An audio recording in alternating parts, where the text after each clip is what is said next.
What's up, everybody? See what we got in here. Thank you all for joining me on this Friday evening, pre 4th of July. Wanted to wish everybody a happy 4th, wish America a happy birthday. What's up, 82nd guy? And my mom.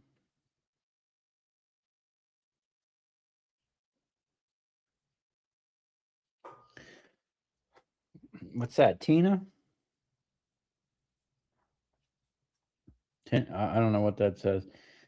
What's up? Thanks for joining the stream. Hope everybody had a great week. Unfortunately, I'm streaming from the house today because we had a massive storm come through here earlier, and I don't want to risk having my computer outside and getting it wet. So, unfortunately, we're streaming from the kitchen. Um, I would have liked to been out there. I was going to break down some breakers and whatever. You're new here? Well, welcome. Thanks for stopping by. I hope you enjoy the channel and the content.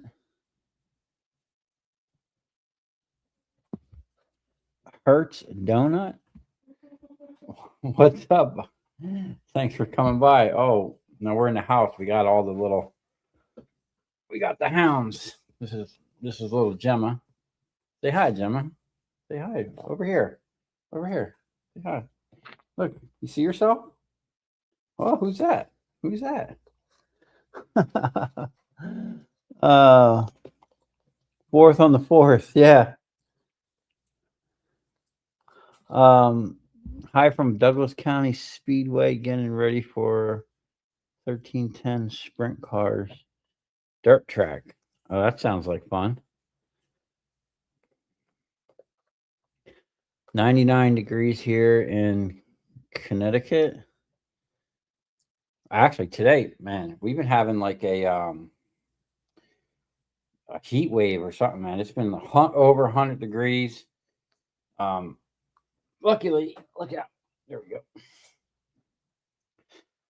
Luckily, I got a lot of shade out here, so it's not too bad. But it's been hot, man. You go out there and you're just walking around, you feel it. And then if you're like out in the fields, man, you're really feeling it. Let's see.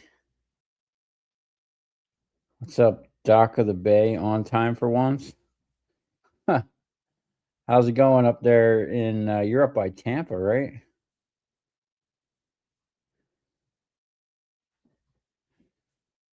Hertz Donut. Jay Marbit, you changed the name on YouTube. Okay.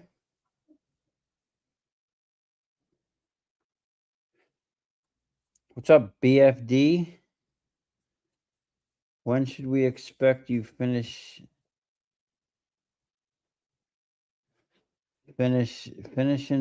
the last piece of concrete? I was literally over there today working on the stator wrecker, and I was looking at that, and I need to kind of make that a priority. Um, you're having a heat wave in Connecticut? Dag. What's up, Joe Valente? Hey, man, I appreciate you all the support, man. I sent you a message on that thing you sent me, and I was kind of shocked, man. I don't always check, and man, I was shocked by what I seen over there. I mean, it had been a while since I checked there, and I really appreciate all the support, man. It definitely helps out over here.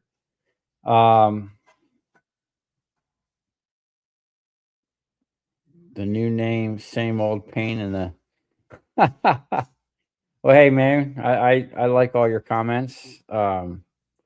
Jay Marbit. Um, even the criticism, whatever, man, all the ideas and suggestions. I always like the comments, whether they're good or bad. I always, you know, I just appreciate it. Dale Day, I asked before your mother answered me. I asked, did your cows get pregnant? We had AI'd one of them. Unfortunately, we had a situation with our liquid nitrogen. Either the bottle didn't get sealed or it just ran out. We didn't mess with it for not long enough or whatever it was. And some of the straws that we had got warm, but we're not going to use them, obviously. So we got to get more. But we did hit the one cow with the horns twice. And she's looking wide. She's definitely looking wide. Toro, we're actually thinking about probably sending him to the steakhouse.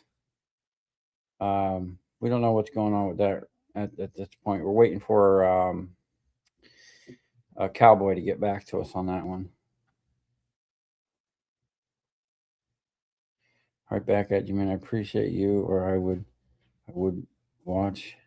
You got a good thing going, I must admit. Well, thank you. I appreciate it, man. Yeah, I wanted to do a live stream out there by the shop, and I was going to start processing some silver again. I'm not going to sell it at these prices, being that it's not like my main thing. I'm just going to run through the breakers. I've been stacking them, and I got a whole influx of them over the past couple weeks. Just racks of breaker banks and some pretty decent sized breakers. So I really want to just stack them up, and then maybe find all the parts for that furnace that was sent to me and see if I can't melt the silver down in that and do a big ingot.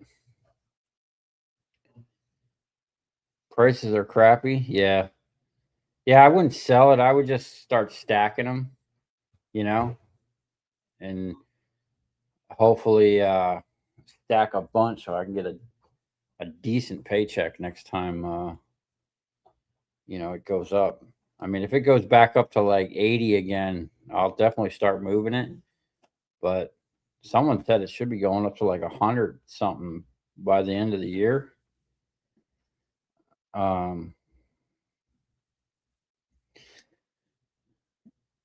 Have the episodes been slowing down coming out, or have I missed some? Yeah, I haven't posted in like 2 days. Um, yeah, you didn't miss nothing.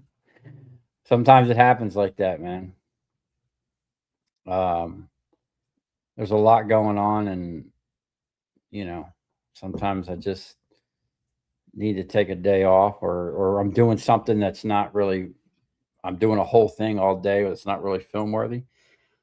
I'm trying to get to the point where I can film a couple of videos in a day, but that's a lot. Because of the type of content I do, usually I'm filming like almost a whole day's worth of work and condensing it down to an hour. That's tough to do. Wait till copper gets to 20,000 a ton. Wait till silver hits 300 to stockpile as much as you can. If you need money, obviously sell some, but trusts are going to reset the economy over the forest. Well, I hope so. I hope something happens, man. What's up, Cross? Happy 4th to you and your wife and family. I appreciate it, man. Save the silver. The price will go back up. Yeah, I plan on it. I plan on just, melting it down and keeping a steady flow of it coming in and stacking the bars. Maybe even pouring that big old 10-pound ingot. That I'd like to just walk in there with just a block, nice, nice huge chunk of silver.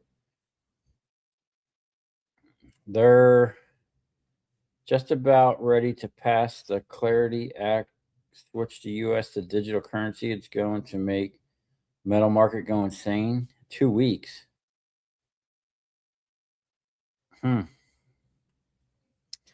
Well, let's just hope that they don't try to take cash out of the equation, because once that happens, I mean, they got the thumb on us all. And that's going to be problematic for everybody. Hello again from Ohio. What's up, electronic scrapper? Hopefully you're taking tomorrow off from your scrapping. I'd like to. I got so much to do, man. I got a whole trailer full of scrap, copper wire, and light fixtures right now. I was out there messing with the stator wrecker today using that little mag drill I bought. Man, that thing is a sweetheart, dude. I absolutely love that thing. I put some big old monster bolts. I drilled 4 holes. You'll see in the next video coming up. So I can bolt down all my jigs. I wind up drilling and tapping into that plate, that 1.5-inch plate I put on there. So I was hoping to actually, I need to make one more thing. I need to make now that I have that, I can make the V block for the splitting them. I can bolt the plate down and have it fixed and centered to where it's not moving like that other one I had. It was always moving around. There was always wonky stuff going on. So we'll get it dialed in to where it's not moving around. Thanks for answering. Love watching. Thank you. Happy holidays from Indiana. We need a video update on your animals and how's Mrs. Project Shop truck running. Oh, she drove it the other day. She drove it into where'd you go? Okeechobee or Sebring? Okeechobee. She drove it pretty far. Still smokes. And you know what? I'm thinking the smoking is probably injector. You know, it burns a little bit of oil, and it smokes. It's probably the injector rings, like I did on my truck. The seals, the O-rings. Probably just got a bad injector ring. Which I got head gas, or not head gas. I got valve cover gaskets. I got new glow plugs for that truck. And I don't know if I bought the seals or not for the injectors. I got a bunch of stuff for that truck, and I need to check out the rear end. It's got a little bit of play when you go from forward to reverse in the rear end. It's doing this. So hopefully the ring and pinion's not too bad. But other than that, truck starts right up, runs good. Transmission does shift hard into one gear. Not sure what that's about. It's done it from day one. What's up, See You Scrapping? Happy 4th, dude. He sent me a picture the other day. He was at my new favorite place, Tractor Supply, or not Tractor, Royal King, where I got my Smokies. I love that place, man. That's where I got the hydraulics for the Kubota to put that rotator on there. I'm learning to video. I'm surprised at the time it takes to edit. Ha! That's a full-time job, dude. Yeah. I mean, depending on what you're doing, but like if you're videoing like a whole day's worth of work, it's a lot, man. It is a whole nother aspect. You know, that's why I really appreciate all the support from you guys, everybody, even just the people that watch, man. It does help, you know, with the algorithm and the little bit of money from the AdSense, and then the people that are members. I really appreciate that. I know there's no extra benefit or extra content. It's just supporting the channel. And like I said, I'm not excluding anybody that can't afford. It's just, if you like the channel and want to support, it's a way to help me keep going. You know, I like putting out the videos, sharing what I'm doing, helping you guys out. You know, like I always said, I always wanted to make show people an easier way, or like the easiest way I found to do it. And then maybe together we can find the best way to do it. You know, my way is not always the easiest. Everything that I do is normally with the resources I have on hand. not necessarily the best way out there. I mean, obviously, we can throw a bunch of money at it and, you know, um, get the right setup and the process and all the stuff, but not everybody has a lot of money. I don't have a lot of money, so that's why I'm always trying to repurpose. I'm always trying to save things, you know what I'm saying? And the YouTube definitely, it does help, and I appreciate it. The little bit of money that comes in from it. Uh, I mean, that kind of goes right to Mrs. Shop there, helps pay for all this stuff. I wanted to take today off, but ended up working all day. Midwest Scrapper. I feel you, dude. What was it? Yesterday, I mean, I worked, but I was just like exhausted, man. Just like a month of going hard. And then, you know, that day after the first, after everything's paid for and dealt with, it's just like not really crashing, but like I was just like slow mo. So I just cleaned up around the shop, around the yard a little bit. I found some of my tools I was looking for. I really like.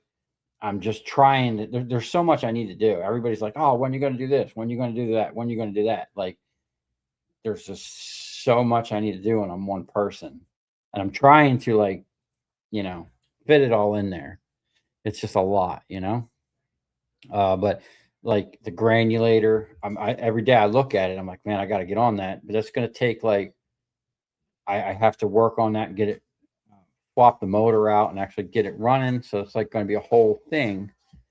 And then the sluice, I didn't film it, but I was actually using the water sluice the other day. The parts of the original one, I had some copper that got sent through the barbecue.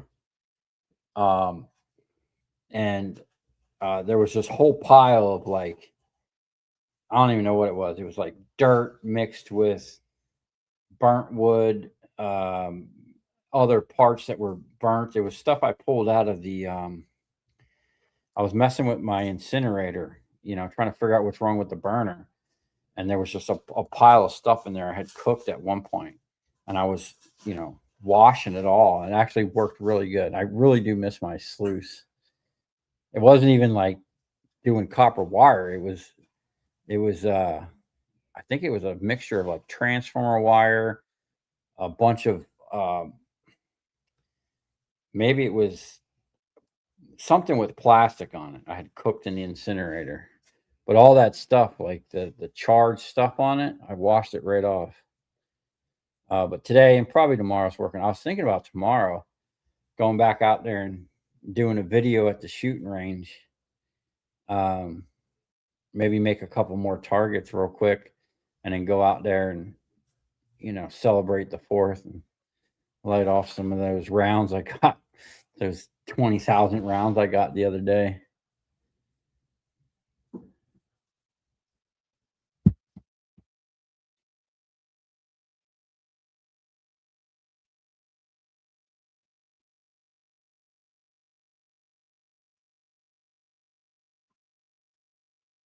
Um,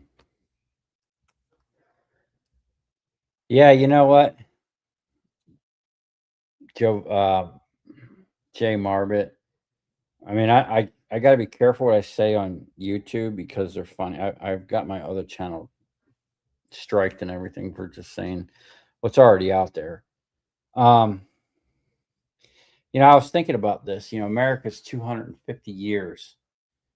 Apparently, I don't trust history.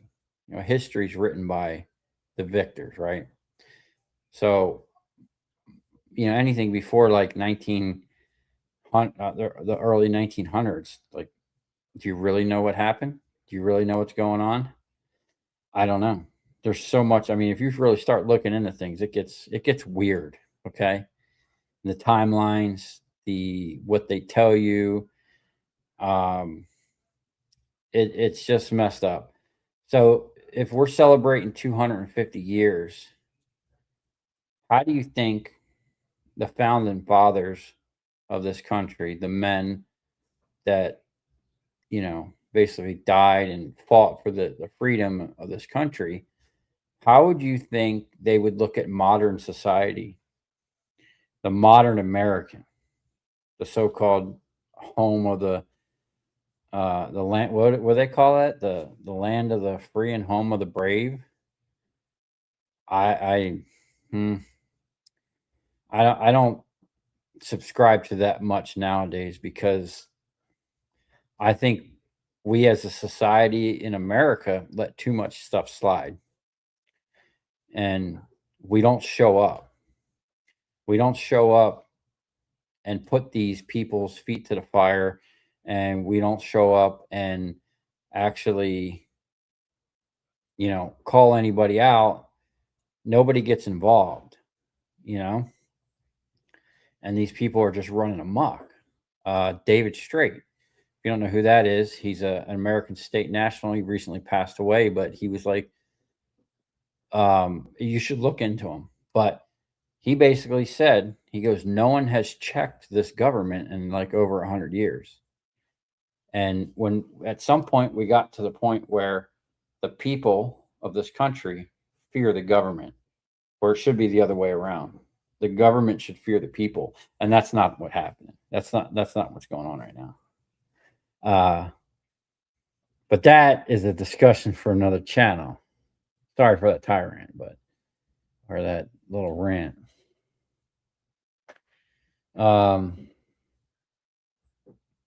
See you scrapping. Bought a load of ACs from the scrap yard to tear down this weekend. Easy money. I got a couple AC things I was going to break down. Some, what is it? A portable AC unit, a couple air handlers, and some other units, split units. Stuff that's been laying around. I got so much stuff that's laying around.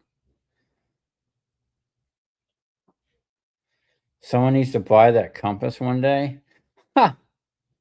Man, I need to take a look at that. I haven't even looked at my thing for a while. And I just got an email from the company that I had those shirts printed from. I wanted to put more stuff up there.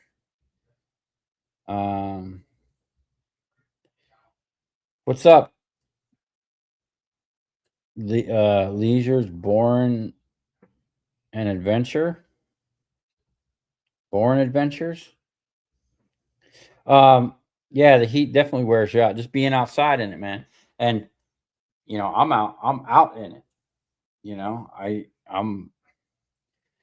I walk out from underneath that thing, and if I go to the front yard to the backyard, man, I'm feeling it.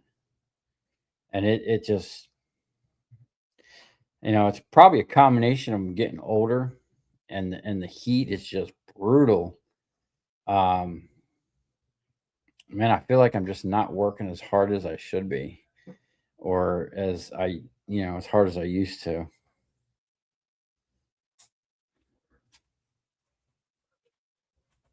Um,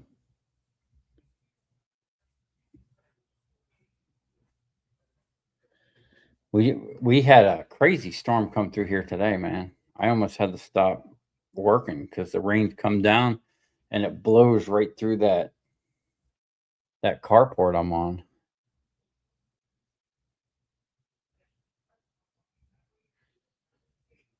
Absolutely, we the people own the government. Well, that's the way it's supposed to be, but that's not the way it really is. Um, if you really look into it, the government's actually a corporation. You can find it on Dun and Bradstreet. Definitely get a new shirt design once in a while. I have two of the black ones with the orange letters. Oh, sweet. Um, yeah, I want to get another run of them and then get a new design. I'd like to get like two designs. Um, but the thing with the shirts that I get, I mean, they're expensive because they're 100% made in America. Like they're sourced, the cotton is grown in America, it's dyed here, sewn together here. Like it's not like most YouTubers. And nothing against, I'm not putting down on, but most people just use that. What is it, Shopify or whatever YouTube lets you get on, and you just send them your logo, and they'll put your picture on everything, you know? But all that stuff is most likely coming from China. The shirts are coming from what is that company, Glidden or something like that? They're coming from like um Honduras or they're coming from Bangladesh, all over the place, you know? And that's another thing. I know, see you scrapping. You'd love a pocket tee. That's one of the things I want to get on the next one is pockets. I might add that to the current design, the PSF with the thing on the back. Glidden is nice, Mister Buy a Lot. Yeah, I mean it's an okay shirt, but it's um it's hard to find a 100% cotton shirt,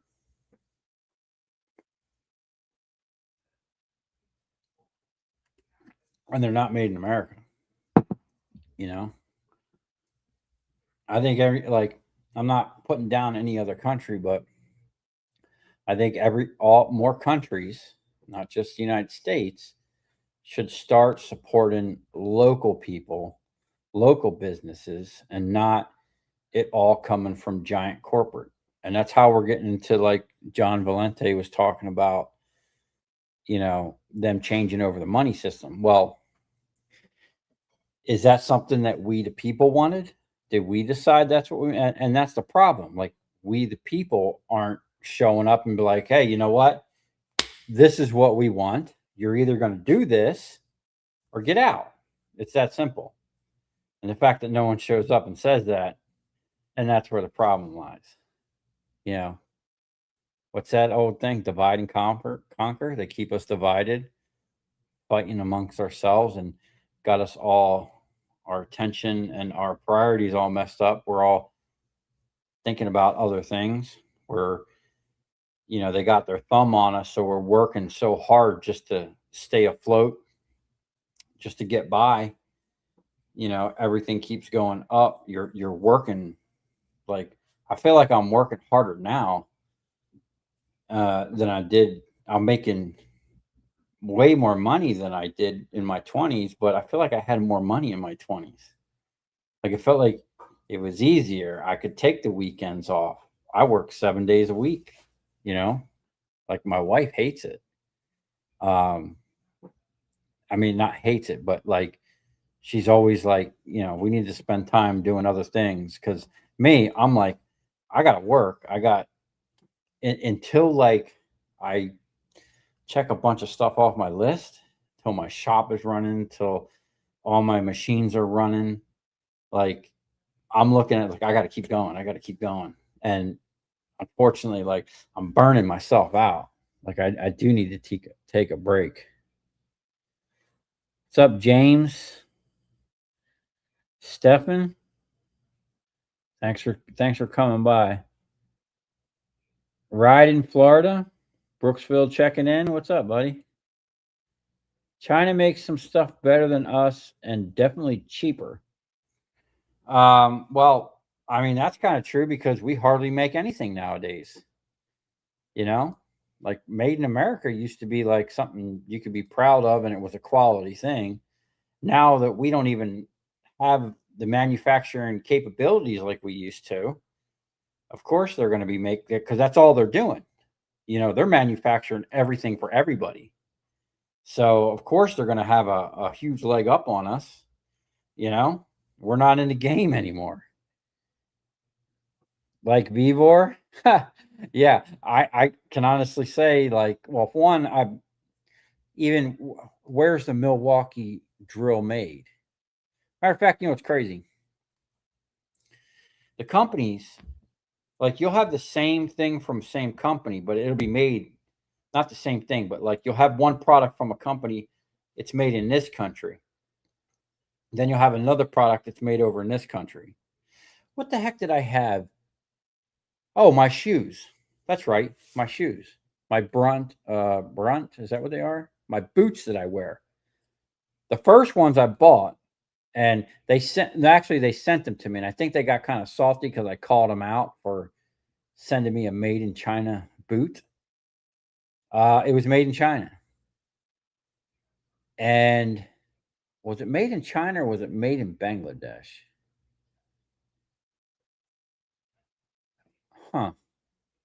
No, no, no. That's what it was. The first boot was made in China, right? Now I gotta say, it was a nice boot. That was a solid boot, and I will stand by that boot. It literally feels like you're wearing armor on your feet. Like when I wear my boots out here, I haven't had any nothing crush my feet, haven't had anything pierce those boots. And I'm kicking sharp scrap. That front rubber thing works great. All of my shoes in the past, my leather boots, I would always, my right foot, which I'm constantly like kicking stuff, I always have steel toe. I would always rip open the front of the leather on the steel toe. Always. About 6 months in, I'd start getting gashes in there, and then I'd have a whole exposed steel toe at some point. Those boots, awesome, but they were made in China, and I kind of called the company out because they had a huge campaign online, and they were kind of like portraying themselves like American made this and that. They didn't say that, but it was kind of like what they were kind of going for. And then you get the boot and it said made in China on it. I mean, quality stuff, but made in China, which is sad. It's like, man, just make the boot in America. If you got a good product, people are going to buy it and they're going to back you and they want to support you because you're a made in America company, right? Um, then I bought the next style. I got a different style on the second go, and they were made in Bangladesh. So the companies having them made all over the place, and I've seen other companies do the same thing. Um, Now, to their credit, they do have one boot that's made in America. Now, the boots that I buy are like 180 bucks a piece, 185 or something. They're probably 190 now. The made in America boots like 240 or 250 bucks or something like that. But whatever, if it's a good boot, why not? And the ones that I got right now and the ones made in America, you can resole them, which, you know, is great. Let's see.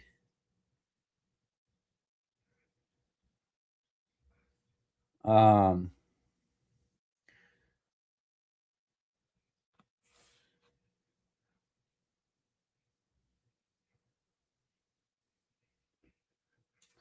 I'm not a scrapper. As a 50-year-old dude, I can't stop your videos. I wish I started scrapping when I was younger. Thanks, man. I wish I started scrapping when I was younger too. I think I started scrapping when I was like 28 or 29, something like that. And man, the first couple years of scrapping was freaking awesome. Nothing but like double copper transformers, big 1,000 watters all day long. Yeah, but you do have a farm. Yeah, and that takes a lot of work, dude. I'm out here every day. I got to spend time with them animals, building infrastructure. What's up, Pickle Steve? Happy 4th of July, man. Um, how's it you get? I mean, it's getting hot out there, man. You ain't got no AC scrap yet. That guy breaks down some AC scrap. Milwaukee probably made in China, but headquarters in USA. Yeah, a lot of companies are like that. And I see it. It's designed in the USA, manufactured in China. It's like what a cop out, man. Don't even put designed in America on there. Just put made in China. Why are you trying to like? And what really bothers me is now and I've said this many times on the channel, they're wording things with made in the USA with global material. To me, that's like such a cop out. Or assembled in the USA. So what does that even mean? Like, did they have all the parts shipped in and they just kind of like screwed the cover on, but it was completely 80, 90, it's probably 80 or 90% assembled in wherever. and then they just ship in the parts, and then that's it. I got my dogs out here. I can see them out on the window here. Overpay for it? For what, Milwaukee? Yeah, I was looking at those Milwaukee mag drills, man. They look nice, man. But for what I'm doing, I'm just drilling some holes in my own little personal project. I probably won't use it too much outside of that. I don't see spending I don't see spending like those Milwaukee mag drills are $1,000 plus. Some are way more.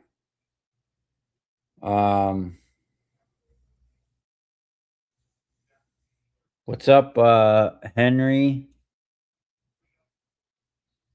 I don't even know what that is. Hello there. First, I talk with you.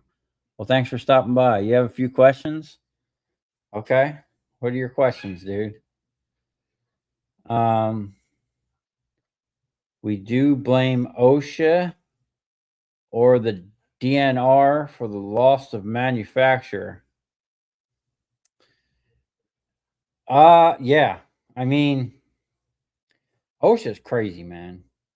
I got shut down on OSHA one time because I was cutting a bridge up in Tampa, actually, and the news was out there, reporting on it because we were cutting a bridge and they were like closing half the bridge down or something was going on out there. And so I'm out there on this big machine called a curb saw. The blade sits flat and you cut into the Jersey barrier, the wall of the bridge, so you can make more lanes or do whatever you're going to do. So the news was out there and I'm out there cutting. Now I always wore a respirator, a proper respirator, right? Nobody else out there had anything on. Well, OSHA, seeing everybody standing around and me cutting concrete, and nobody else was wearing masks. They shut the whole job down. So the contractor comes out and hands everybody the stupid paper masks, like back in the scandemic situation. And I'm like, really? They're shutting down the whole job because nobody had paper masks on. Paper mask ain't gonna do nothing. Nada. It's just there to make you hot, breathe your own exhausted oxygen over and over again. Honestly, when I go to buy something, I prefer USA for some things and I prefer foreign over USA for others. Yeah, I'm the same way, man. Tell you what, like the tools I use for scrapping, like the sockets and stuff like that, I couldn't see buying like like a Mac tool or a Snap-on, because it's just ridiculously priced, right? I can understand it's lifetime warranty, but you can go to Harbor Freight for $25, buy a set of sockets, deep sockets or whatever. Same set from the other company, you're going to spend $300 or $200 or whatever. It's like literally 20 times the amount, but you're getting the same warranty, So when it comes to like sockets and wrenches and stuff like that, I really don't care. I'll buy them at Harbor Freight. I'm using them for scrap. They get lost in the scrap. You know how many socket sets I've replaced? Especially when you have people working for you, right? Then, not everybody always cares about the stuff like you. And then they got a pile of scrap and then all your tools up in the scrap. It's real easy for it to get tossed in the bin. I found whole 20-volt drills at the scrap yard in the scrap bin. Yeah, I get that. The first is, can you spray paint your benches orange or would it catch fire?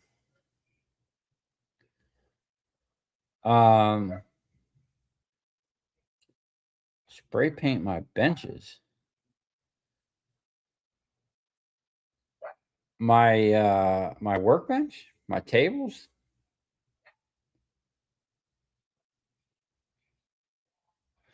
So on the sides, and actually the big table, the sides, and the one table with the wire strippers and the two transformer presses, that whole thing's been painted twice.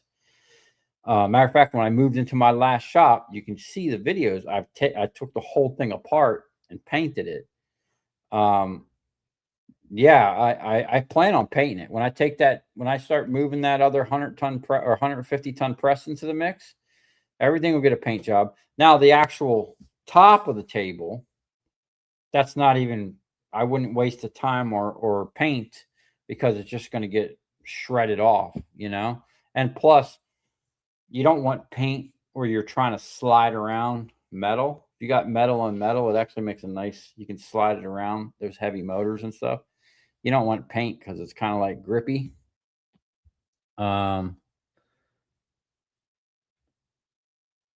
yeah, they will get a paint job along with all the equipment. I can't imagine the paint would hold up. Yeah, yeah, there's some abuse on them tables. Next question is, when are you going for your next big load of metal and wires? Love watching what you do. Everything been watching for a long time and how you explain things. Well, I appreciate that. Actually, I got my dump trailer sitting out right there, stacked full of light fixtures and breakers and copper wire, some big nuggets of wire in there. So there'll be some wire coming. I know orange is company color. You said in one video. Yeah, I like orange and black. And the way I like to do it is anything that's dangerous that could crush your fingers or hurt you. I paint bright orange, so it's like a warning. Pay attention. So, uh, let's see what we got here. Oh yeah, happy 4th. Thanks, man. Hit the smash button, hit the like button. Thanks, Joe Valente.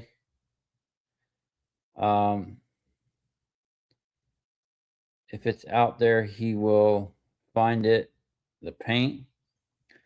Yeah, I got a whole filing cabinet full of that orange paint and black paint.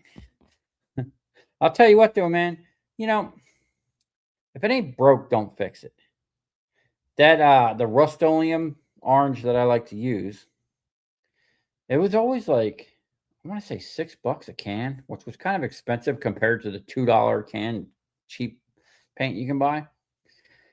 And then they went and changed the cap, right? No one asked them to change it. I don't think anyone wanted anything different, but they changed the cap to the stupid thing that you can turn and select different things, right?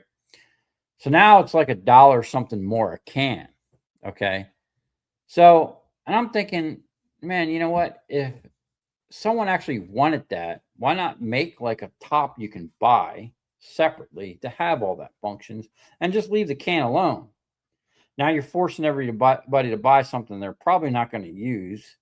I'm certainly not going to use it, and it's just a whole messed up thing, man. Like, let's see. Just got finally moved into my place, and first thing I get picked up last night 22 HID lights. The mission to 2,500 tons of buried material continues. That's a lot of weight, dude. You want 2,500 ton? That's pretty cool. Like you want that much copper, or that's a lot of material. Assembled in the USA means they put the sticker on here. Yeah, that. You like my new drill? Dude, I love that thing. I was using it pretty much all day today, man.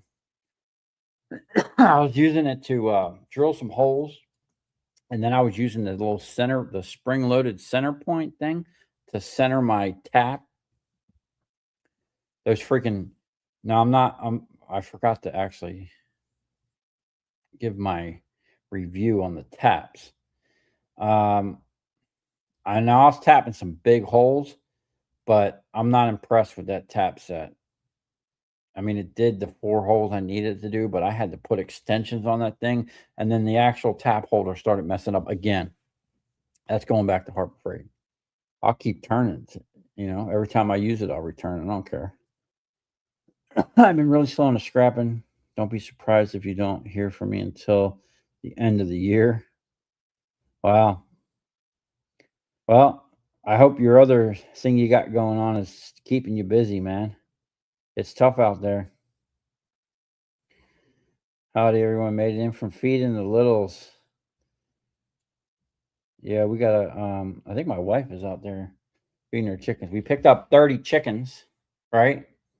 And then the woman that we get the chickens from, we were actually getting eggs from her. I think we were paying $20 for like 5 dozen or something, or $18 for 5 dozen. Pretty good, free range eggs. And so we got 30 chickens from her and the turkeys. That's where the turkeys came from. It's our bird lady plug. And I guess the lady's having surgery, so she's basically selling off a bunch of her animals. My wife just comes today and she's like, "Oh, don't be mad." I'm like, "Why? What are you talking about?" She goes, "I just got 10 more chickens." We're gonna have 40 chickens. Well, no, 39 because we actually lost the chicken. We found him. We don't think it just. I don't know if they crushed him or what happened, but he was just kind of dead in the thing. I remember when I worked for a town I lived in, OSHA got used for having our paint in the shop. Dag, that's crazy. Oh man, Joe Valente, thanks for the $20, dude. Happy Independence Day. I appreciate that. Mrs. Project Shop would appreciate that too. um, let's see. The Snap-on tool truck broke down in the parking lot the other day. I went over to take a look and had him up and running about 30 minutes. He thanked me and asked me, "What do I owe?"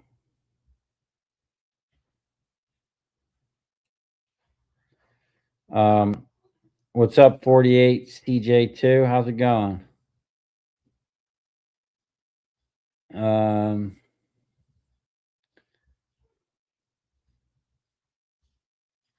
I told him, "Oh, I think 50 per week for the next year ought to do it." He was not amused.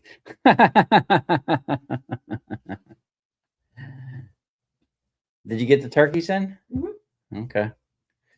Yeah, we put our turkeys and chickens in every night.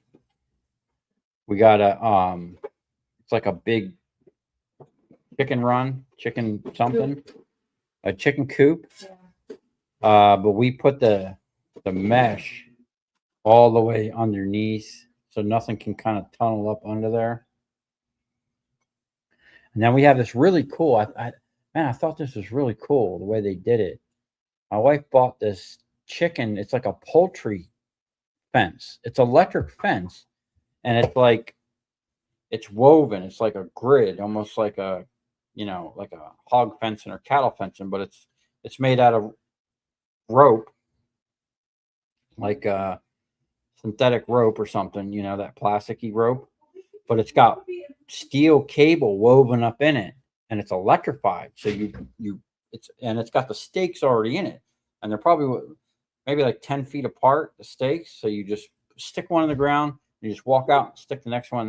You can set up this whole thing, and then you put a electric thing to it. Hey, Gunner. Oh. Look who's there. Look. Who's that? Who's that? All right, calm down. Come on, I got cords over here, dude. You guys are a menace. Come here, Blue. Come say hi. Hey, buddy. It's about that time of day when the skeeters come out, right? Right when the sun comes out. Come here, Blue. Come here. Say hi. Come here, Blue. Oh, look at you. Look how big they're getting. Look at her big old head. When I first got these dogs, I could hold them, each one in the palm of my hand. And now her whole big old noggin. Oh, all right. All right. I know. It's a puppy party. Come on, get down. Come here, Georgie. Oh, and this little guy. This guy is the biggest troublemaker. This is little Georgie. And he likes to fight his sister. He attacks her. And it's starting to become a problem. So we gotta do some serious training. Um, Part of the problem, I think, is they're just not getting enough exercise. So we need to start walking them in the evenings and in the morning. And you would think that, being on the ranch, run around. Well, we got to kind of keep them contained because they'll go out there and eat all the cow poo, which is kind of gross. But they're all doing good. That guy, he's full. They're like jumping beans, man. They just bounce around. I can see you in orange and black truck with your logo on it. Ha! Yeah, I always thought about that would be cool. I'm the Alaska guy. I'm the guy with EE. What's EE?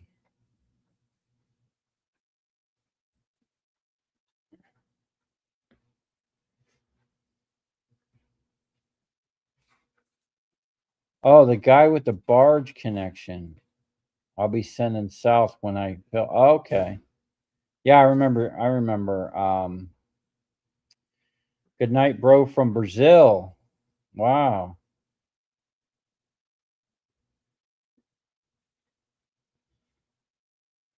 Scrapping together. What's up? Greetings from Washington State. Wow. You got everybody in here tonight. So what do you guys what's everybody doing tomorrow? I think there's some local fireworks going to be going off. Or not local, but we got to drive somewhere to see them. Um I don't really do fireworks here, but I'm probably going to go out back and do some shooting. I'll probably film it. Would you guys like to see that? Just to like shoot all the guns. Oh, we got that new shotgun that guy gave my wife. The guy that it was, well, it's a husband and wife, my wife's friend. They were moving, and that's how we got all the ammo. But he gave her a shotgun. I haven't shot it yet, so I'm curious to see that. Then my wife, she calls me up like freaking out. She's like, "Oh man, there's this big dog." She put me on you know, FaceTime or whatever on the iPhone. The big dog, like I don't know what it was, but it was up in our yard. And I told her, I was like, "Hey, grab a gun and just go out there and not shoot it, but shoot around it and kind of scare it off." She did that. She got snake bite when the slide comes back and hits you. She was holding it too high, so it's been a while for her. I don't think since we've been out here, she hasn't shot. We used to go to the range down in Pompano, so it's probably been a year and a half since she shot. And then she was like, you know, adrenaline pumping, and the dogs running around out here. We got our turkeys loose in the yard. We let our turkeys roam the yard. They're pretty cool. They hang out, and then yeah, she lets her sheep out sometime. So the sheep roam around, her little potbelly pigs, and it's like a real animal farm over here. But the random dog, like I just had that dog come up on me when I was working out here at night, and then this was a big dog came out here. Um, you know, and I just don't want any problems. So anytime something like that comes, last time. I don't know what it was. It looked like a pit bull mixed with something. It was chasing a rabbit. I ran out there with the AR and dropped 30 rounds right next to it. I ain't seen that one come back. I didn't hit it, but I was scared to. He was running. But yeah, man, we might have a range day. And man, there's been something I wanted to do. I've been trying to figure out how to do it. It's going to take some setting up to do it safely. But now that I got a range out there, I can kind of do it. We'll have to do that one day. It's going to be something you've probably never seen. It's going to be scrapping with firearms. I think it'll be a great video. Let's see. Greetings from Washington. Don Duncan. Thanks. What's up, man? Thanks for stopping by. Are those Mrs. PSS bottles behind you? Yeah. I don't drink, but this is we got a little assortment of stuff, little bar. This is my favorite.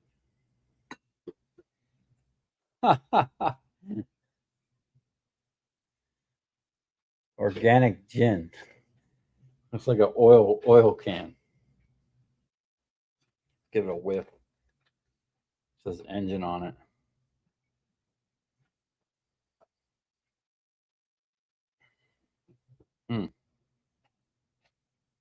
That doesn't smell too bad. Oh, look at this one. This is like some patriotic stuff.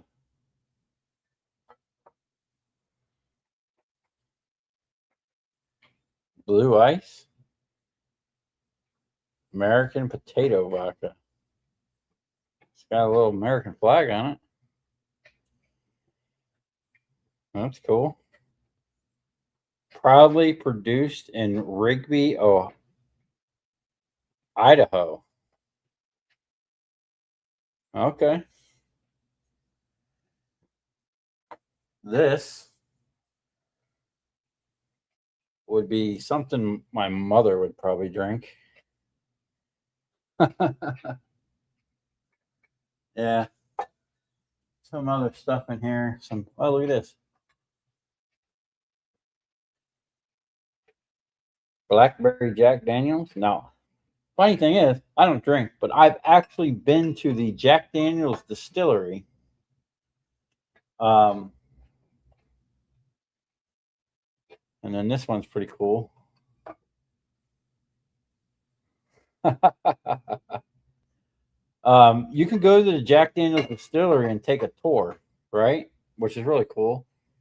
You get to see the history, and then there's actually like liquor that you can buy there that you can only get at the distillery, right? Like special bottles and stuff. You can actually buy like a barrel, a wooden barrel. And when you buy a barrel from there, you get to put like your name is, I don't forget, was it burned in or they just put your name on this thing. Anyway, it's like $10,000, or it was back then, for a barrel.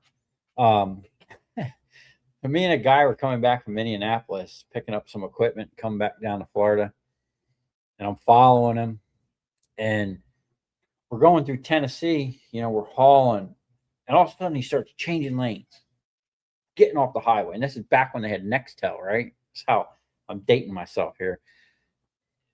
I'm like, hey, I get on the phone. I'm like, yo, hey, what's going on, man? You okay? I'm thinking he's breaking down, Oh, he goes, oh, did you see that? Did you see that? And I'm like, no, see what? He goes, dude, the Jack Daniels distillery, next exit, we got to go. I'm like, okay, dude, like we're on a time crunch. We're trying to get back to Florida.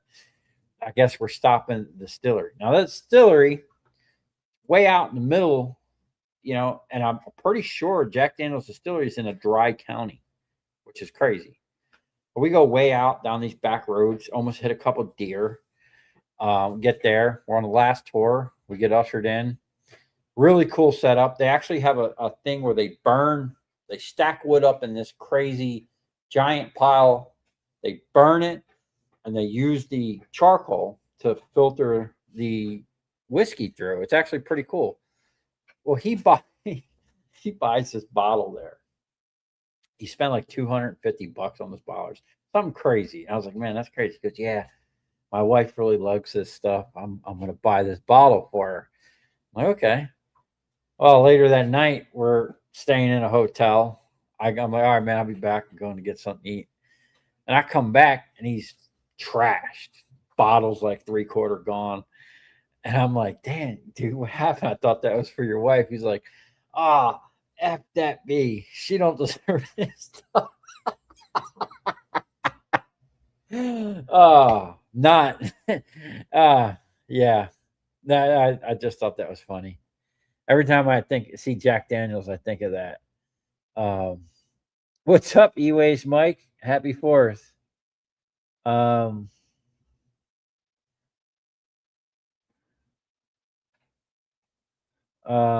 Dag, scrapping together. I'm down in my back again. So no scrapping for a few days. You hurt your back? Keep your Florida weather down south. We were at 103 today. Dag. It was cooking. Yeah, it was like 104 here the other day. Well, right now we're in rainy season, so I love it. Like today was nice. 90% of the day, nice overcast. It was hot, but it was nice overcast. And then about an hour and a half before the live stream, I was out there working. It was just pouring rain. It's good for our grass, good for the cattle. The grand puppies are getting so big. Yeah, they're monsters. Gunner's head is just getting bigger. Um,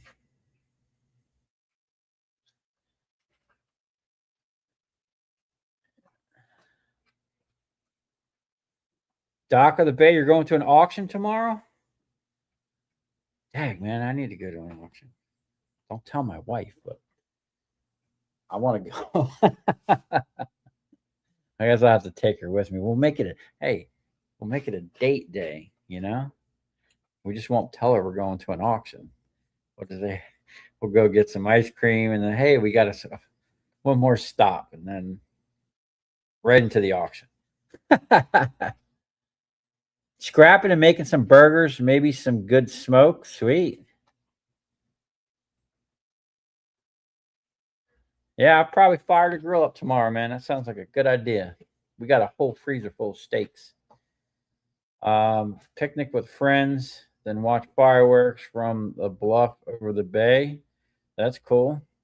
Hamilton's having a big celebration at the high school. Sweet. Going to take my scrap rat to the car show tomorrow. Sweet. You got a scrap rat, like a rat rod? Hmm. AR-22 with a 100-round mag and force reset trigger. So fun. Man, I've been seeing these triggers online. These dudes are dropping in them ARs, and I almost think it's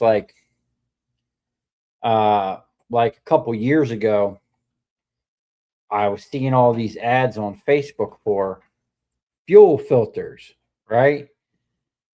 And they clearly look like, a suppressor. And I heard that, people that ordered these things, uh certain people would show up at their door, which is so crazy. Like, who cares? So what if you got a quiet piece of hardware? Working on 1,200 pounds of breakers this weekend. Holy cow, dude. Electronic scrapper. That's sweet, man. You gonna process all that silver out of there?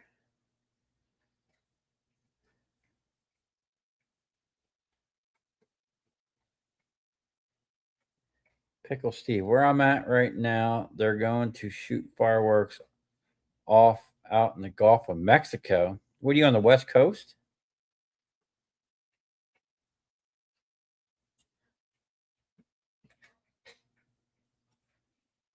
Um, the Gulf of America. Yeah, didn't Trump like change the name? Oh man, he almost shot the dog. Shooter, shooters, PFL.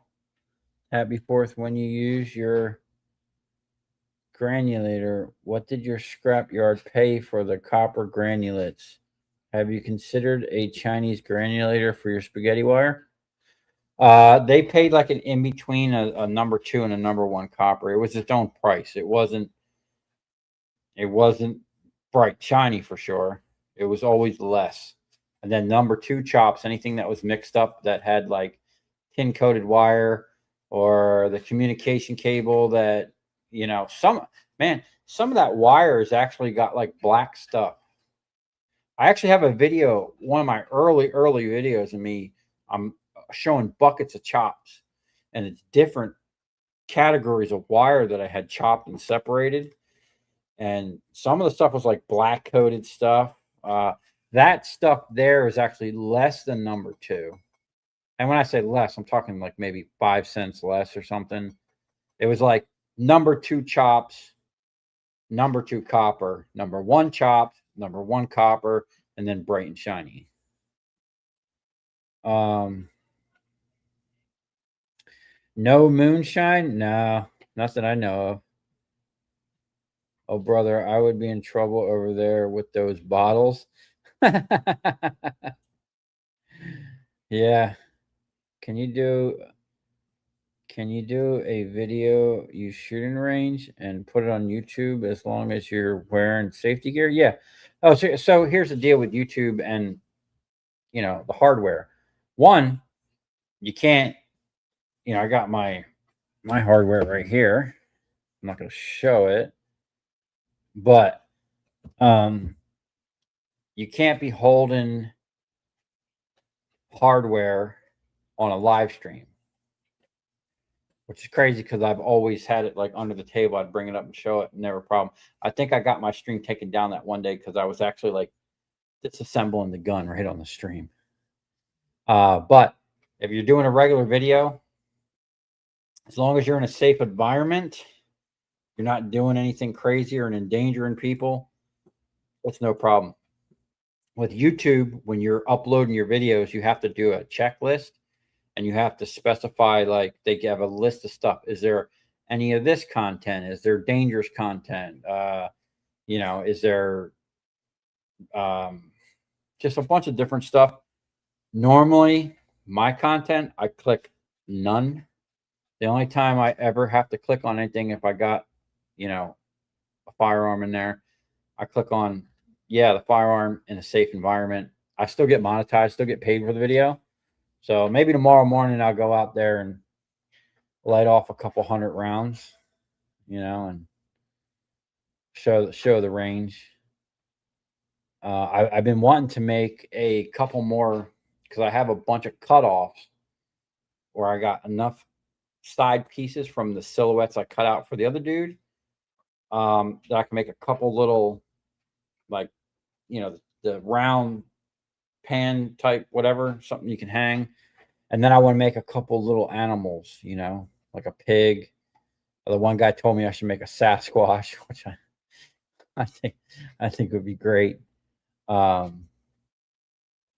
maybe I don't know if I'll have time. I got so much to do tomorrow. I think I just have to go back there and shoot the silhouette that I have up there, but probably going to do something. It's been a while since I shot, and I'm really excited to shoot some of that ammo. Oh, that dude, John, that was here helping me the other day, John Wade, which I almost keep wanting to call him John Wayne. He showed up here today to help with something, and he showed me his 30-06, and he's got a like an AR-22 that looked cute, little tiny thing. Nextel is old school, yeah. Rain finally here. It went from 92 to 78 in 10 minutes. Thank you. Oh, yeah, I love when the rain comes in. It's like someone turning on the AC. Still got most of a bottle of Irish whiskey I bought when we had the online wake for Scrappin' Irish. Miss you, buddy. Yeah, man. Does anyone know what happened to that guy? Like, that was really weird. I seen he posted a video like he knew what was happening. That was crazy. Um,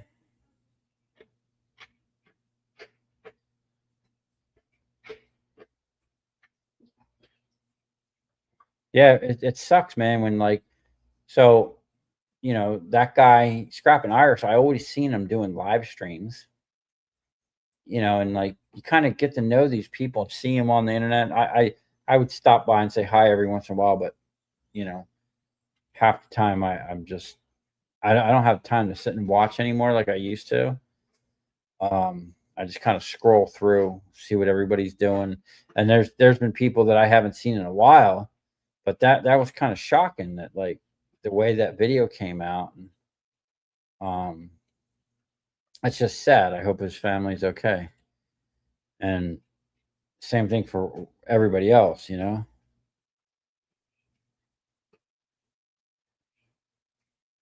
need rain in Arizona. Isn't Arizona like usually a desert most of the year? And it's so hot.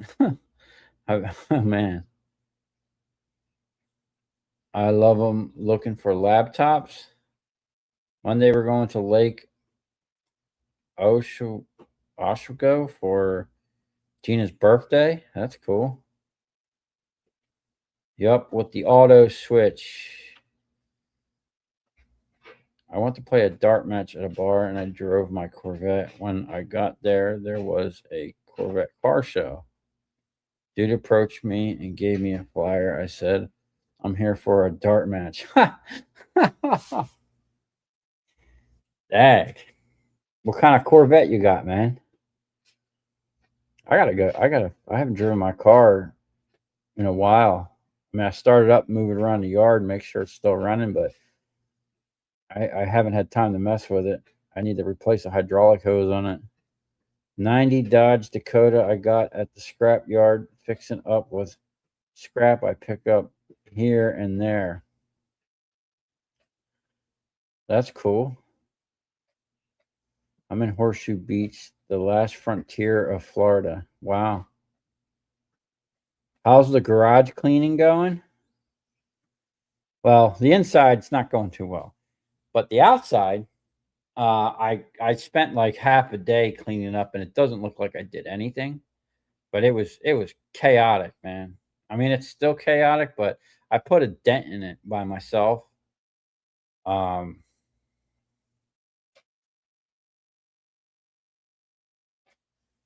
my Gen 3 Glock 17 is my oldest friend.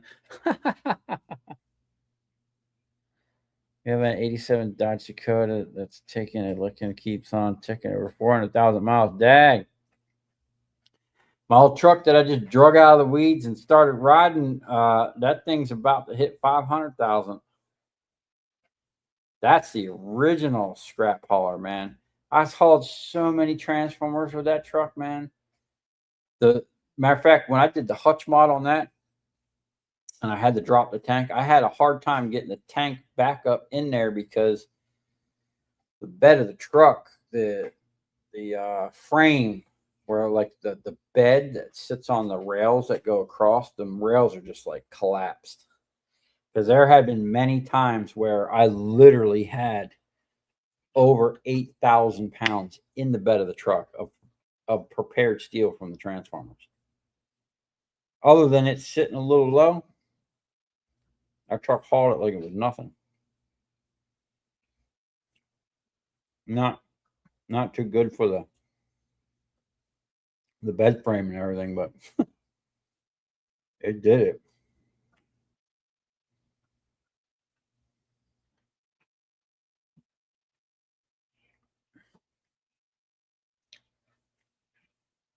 You hit a bowling pin at 100 yards. Oh my god! I'm sorry. These little things are hot. From these are the hot and spicy, or sweet and hot, or something. Hot and spicy little smokies from Royal King. Whoo!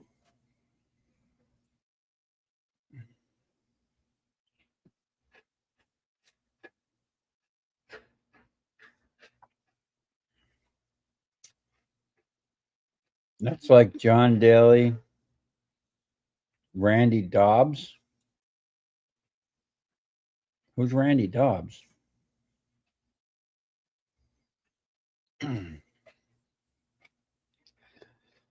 Randy, my wife. Oh my god, I'm sorry. Randy commented the other day. Randy Doberson, I think is the name. Yeah, John Daly. You get used to seeing people in the comments. It's like a little family, and then they're just not there. And yeah, that was sad hearing about John Daly. I knew he was kind of older, but he had emailed me, so I had his email, and I just because someone messages you constantly, or not constantly, but like you see him in almost every video, and giving insight, suggestions, or just a nice video, and then nothing. I was actually thinking about him for like a week. I'm like, man, I haven't seen the guy. Usually I was like, I hope he's okay. And then I asked my wife, I'm like, hey, you know, see if you can go back through our emails and find him and just reach out. We got a son. That was kind of sad. It's like losing a family member almost. Corvette is a 2025 C8 Z51, 4,000 miles so far. Riptide Blue. Wow. Sweet, man. A C8. C8. Is that the new like the mid-engine cars?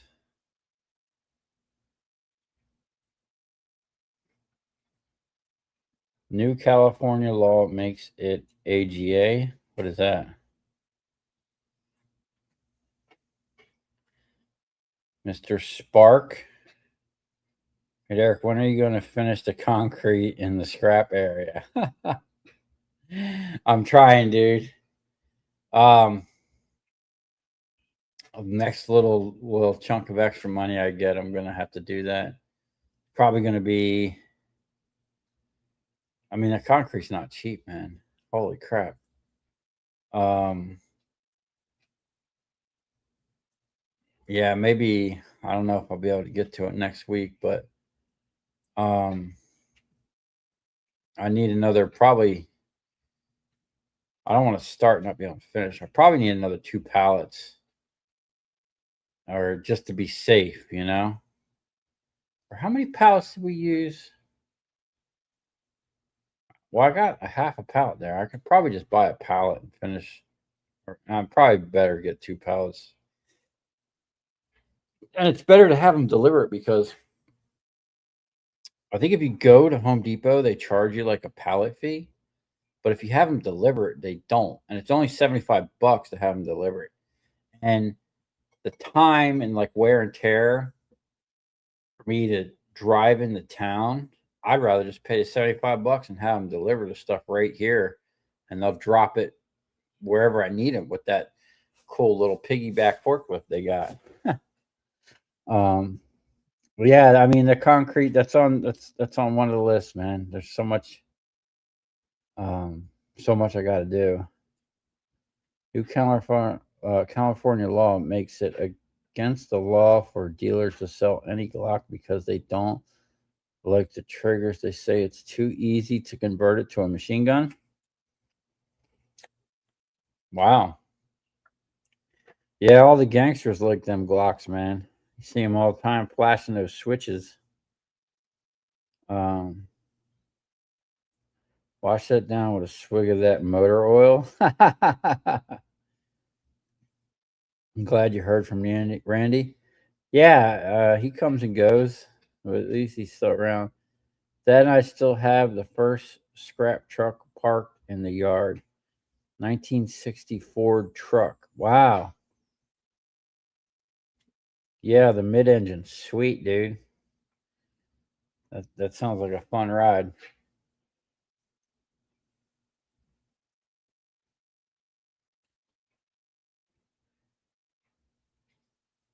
Check that half pallet. The humidity solidifies the concrete bags when they sit around.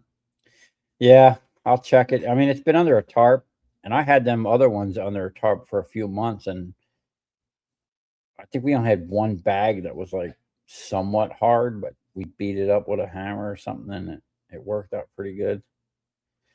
I left a message on the funeral home's memorial page for all of us at Project Up. Oh, that's cool. Thanks, Mom.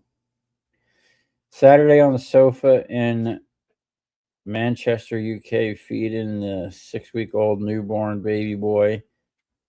It's 2 in the morning and life is all good. Tired but good.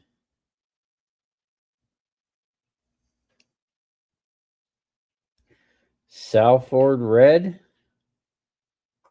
It's 2 in the morning. Wow. Thanks for coming on the stream, man. I appreciate it. You carry a Glock 21, no switch. Derek will get the concrete done when the family comes down again. Yeah, maybe. What's up, Robert Livingston? Happy for us, my friend. Yeah, it was nice having family come down. Me and my brother poured all that concrete with the help of his kids, and my mom helped out a little bit here and there. And then I poured that last little section myself with the regular mixer, not even the mud mixer. That was tough. But I got 2 capacitors for that mud mixer. That thing's a champion. Yeah, we're gonna have to get that situated. Evening, everyone. Happy 250 America. The Scrapmeister. What's up, man? Hold on one sec. I got to turn my AC down a second. Hold on. I'm starting to break out in a sweat over here.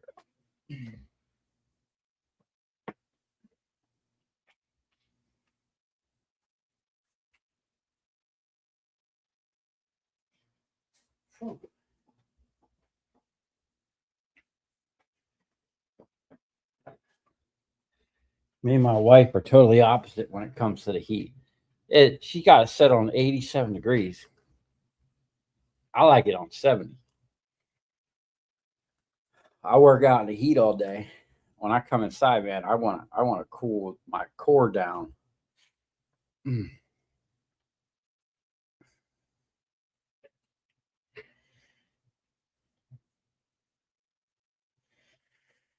What do people? I mean, I don't know how many people are in here from other countries, but like, what do other countries think about like the 4th of July?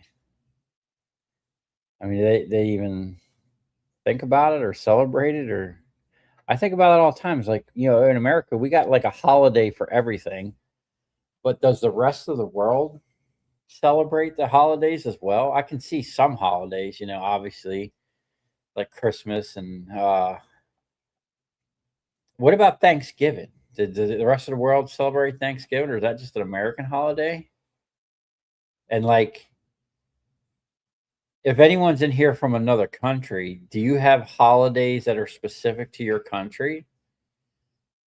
No doubt, 70 degrees is way better. Yeah, I was sitting here like, man, I'm like sweating or something, man. It's like, of course she has it cranked up. I'm over here like half the time, like I'll be sitting here with no shirt on. She's got a sweater on.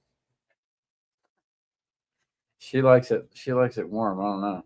Me, I'm like a furnace. I'm constantly cooking. Uh,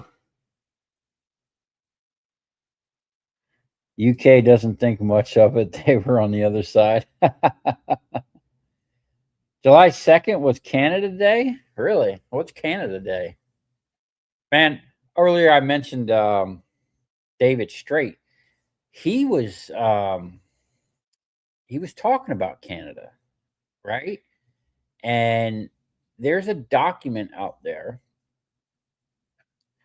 and basically what it says is Canada has, I don't know if he was saying that Canada is part of the United States or Canada has the same rights as the United States, you know? And you know what's crazy? All these rights, rules, like the way I see it, we have God given rights. And everybody, most people, if you're not a psychopath, you have a mechanism that tells you, hey, what's right and wrong, you know? And and unfortunately, I mean that should be really all we need. Don't do anything to anybody that's going to hurt them in a negative way, right? That basically covers everything. But to have all these like micro law, the fact that we have people that are called lawmakers, right? Like that's their job is to make laws. To me, that doesn't seem like a free country, you know? When you got law people that just sit around and their job is to make stuff up that you can't do or that they can penalize you for. I think that that's mainly what the lawmaker is there for. It's like, okay, what can we do to make it where they can generate revenue? I think that's the key there. Not that it's like, you know, illegal or anything like that or like a crime, you know. First of all the rules, regulations, the statutes, and all this crazy stuff that, the thousands of laws that are on the book, they're really, unless you have a victim or property damage, there's no crime. They got no business interacting with you. And as we come into our 250 years of America, I think about like where we're at and where we're heading. I think in 250 years, we've gotten so far away from the original idea of this country. In my other channel, I have it's over on Rumble, the Free Human Project. I have a thing about JFK. In one of his speeches, he talks about how, he wanted, I forget how he worded it, but basically says, how the people should be. The way the people should be is free and independent, not under the rule of like a government or a dictator. And that's another thing that like that bothers me about the world we live in today is the fact that in today 2026 there's countries like North Korea or even like Iran or any of these countries. Actually, like all the countries, because I don't think the people matter anywhere, even in the United States. I don't think the people, because no one's standing up here. We're supposed to have a say, but if you really look at it, we don't. But all over the world, the fact that you have a population, millions and millions of people whose lives are being dictated by like one person, like North Korea. To me, that is just insane. Because what if the guy's crazy? You know, like how is that country going to benefit? How are they going to be productive? Or like I think everybody in not just the United States, but everyone in the world should be striving to like have the best of the best. And I don't think like having a dictator like that allows the people to flourish, right? It's and the fact that other countries just sit back and allow one person to rule a whole country with an iron fist like that is just insane. Like, what are we doing? Why are we allowing people to be oppressed like that? Why, first of all, like I say this, but then I'm thinking about our own country in America where we're supposedly voting for people, where these people are selected and not elected. Just think about that. Where are all these people that you see running? Where are they actually coming from? Like you just see on TV, oh, this guy's running for, you know, governor of this or that. Okay, where did he come from? Where was his background? Where did the people like? How was he like influential to the point where the people wanted him in that position? You know what I'm saying? Like, I think about so much crazy stuff. I probably shouldn't talk about it on this channel. I'm really gonna. I think. Yeah, I think after this 4th of July, I'm really gonna have to think about this other channel um and I think about, oh, we need to get out there and talk and voice, but is it going to change anything? I don't know.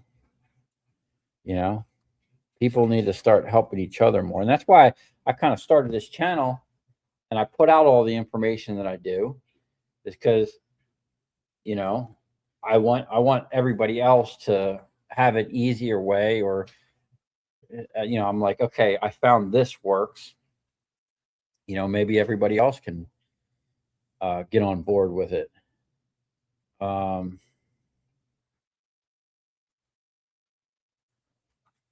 yeah, I'm ranting. I'm sorry. I've seen you lots, dude. Seen me.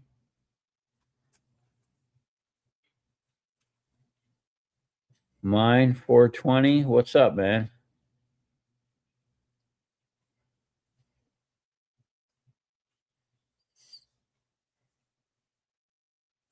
One hundred and 40 new Florida laws as of the first. About 110 of them take rights away from us.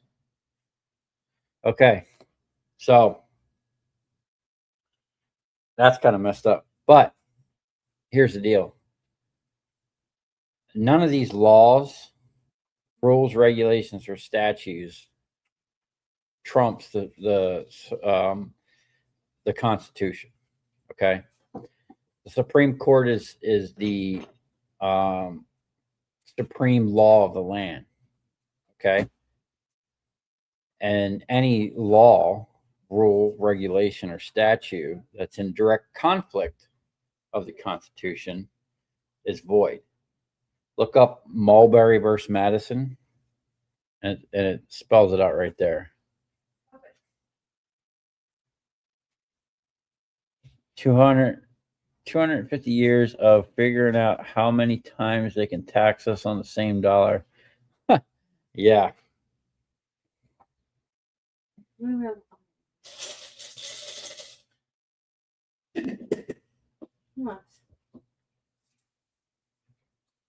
Um, a lot of holidays in the UK are religious holidays. That's cool. As a Canadian, we do not even come close to U.S. rights.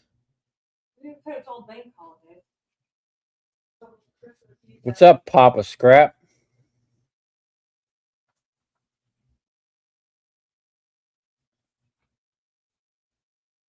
Are you the one that everybody's telling me you caught your finger in those automatic shears? Was it Papa Scrap or was it someone else?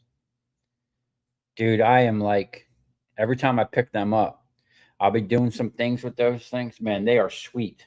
I absolutely love them. The guy that sent them to me, thank you so much. The guy that sent me stuff from Hawaii, pancakes. I had pancakes for dinner tonight.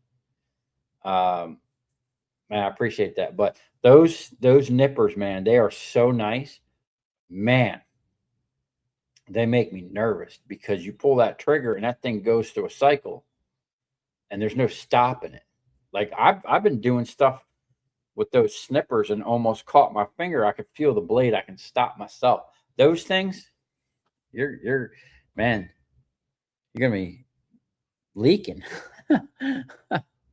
um, like you said earlier, divide and conquer. The government should fear the people, not people fear the government. And I'm not talking about Knicks fans in New York burning stuff down, dude. That is the craziest stuff ever. Like, first of all, what do they call that? Bread and circus. You know, the Roman. Oh, we'll give them bread and circuits, and they won't revolt, or however that went. That's how I look at all that sports stuff. So I like sports. I used to play sports. I liked playing it. I really, really don't care about watching it. Okay. Because to me, it's not benefiting me. It's not benefiting anybody really. Um, unless you're selling like sports memorabilia. But the fact that you got people making millions and millions of dollars that aren't like benefiting people's lives doesn't really make sense to me. And I think it's just a distraction. You know, you keep people divided on so many different levels. Like the Knicks, I don't even know. I just seen they were riding. I don't even know who they were playing. That's how much removed I am from like mainstream stuff. Um, so you got just everything, politics, Democrat, Republicans, and you have like independents, right? Me, I'm registered no party affiliation. I'm going to vote. Not that really it really counts, but whoever I feel like it. I'm not going to stick to one person.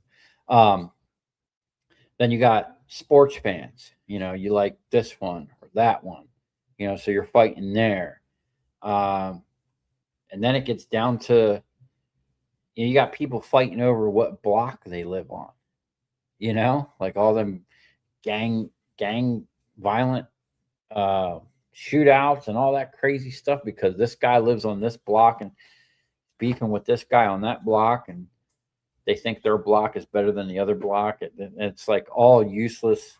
Like they're keeping everybody distracted. You know, black and white. You know what I'm saying? Like everything. It's all a distraction on multiple levels, not just Democrat, Republican, like micro distractions with, you know, different things. Ford and Chevy, even that, I look at like, you know, that's not really a separation thing, you know, or distraction, but they're keeping you distracted on so many different levels. It's crazy, man. But hopefully we can, you know, think about 250 years where we've come to at this point and where are we going, and are we going in the right direction, you know? And if not, we need to do something. What are we going to do? Johnny Davenport, happy 4th. So on, keep on scrapping. Yeah, they're dividing us on property. Papa Scrap, that was you. I hope you're all right, dude. In Connecticut, the tax on your money you make, then they buy a house and a car and tax you on that. And if you die rich, they tax your estate when you die. You got to look into some trusts. On the tinfoil hat stuff, think about the flock cameras. Talk about Big Brother. Yeah, that's crazy. Steve got Steve. He got busted. He had a suspended license or something stupid, or is what was his registration expired? Something stupid, right? No big deal. He's not doing anything devious. He drove through Riviera Beach. He got hit up on one of them cameras, and this was a couple years ago when they first coming out with that stuff. Cop was waiting you know, it came up that his thing was expired. Cop pulled him over and was like, "Hey, you know, the computer's telling me I got to take your tag," and they towed his vehicle and everything. Yeah, that's crazy, man. And then Ford's got a patent out. Now this is crazy, and this is where people need to really start voicing your opinion with your money. Stop buying this crap. Ford has a, and I like Ford trucks. I could care less about their cars. I like high end luxury, really fast cars. That's why I got a supercharged Mercedes. I don't like um, Ford cars. I like their trucks, mainly only to 99 to 2003 Super Duty F350 4-wheel drive diesels. You know, anything else I don't like. I'm a specific person. I like specific things. Um, but Ford has a patent for a facial recognition system they want to put in the car, so where when you get in, your car will snitch on you. Imagine that you get in your car and you got a warrant for not showing. I've had warrants before for not showing up to court for tickets I didn't even know I had, or I forgot, or I thought I paid a lawyer to take care of. And you know, you pay a lawyer to take care of things. Sometimes you have to still pay fines like after the fact. And me, I'm like removed from everything, so I don't pay attention to really what's going on in the world or even stuff like that. So, I one time I had no idea I had an out of county warrant, you know, and you get pulled over, but you get in your car and your car will snitch on you. You know, literally, they got facial recognition, lip reading technology, which is insane. Like, you really want to buy a car that's doing all that craziness? Chopped it off at the tip, and the doc cut it back to the first joint. Dag, dude. I hope it doesn't. I hope it doesn't affect your scrapping. Pancakes and little smokies. That truck is gonna smell good tomorrow. uh,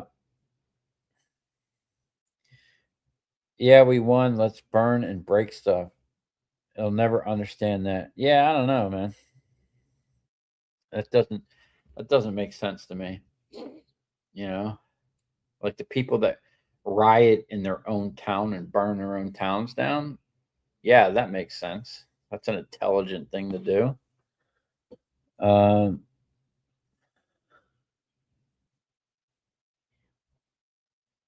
what's up, Sean? Happy Independence Day. Yeah. Anybody gonna do any shooting tomorrow? I was talking to someone. They were like, "Oh man, you got a shooting range?" Oh, it's good. I can count 4.5 now. um, yeah, there's a bunch of firework places I've seen. I was thinking about buying some fireworks, but I think shooting a gun is going to be enough trauma for my animals out here. Now, when I do short, I will put the horses and the cattle up in the front paddock. Um, but yeah, I think it's been long enough. It's time to light off. I definitely want to try some of that ammo. I mean, some of it was like really older, but it all looked great. And honestly, I don't. As long as it wasn't wet, I think it's all going to be good ammo. So probably barbecuing a little shooting, and we're going to be doing some scrapping. I got to finish the what I was doing today is I was drilling the holes into that plate and tapping it, and then now that that's done, I can put another base plate on there for the splitter, and then I actually got to build a. I was wondering if I should just buy another press at like an auction, and then make it, or just make a new one because I got some I beams sitting out there, but I need to make a new table too. I bought them big I beams the other day, $250. Man, I scored that stuff. Really thick stuff.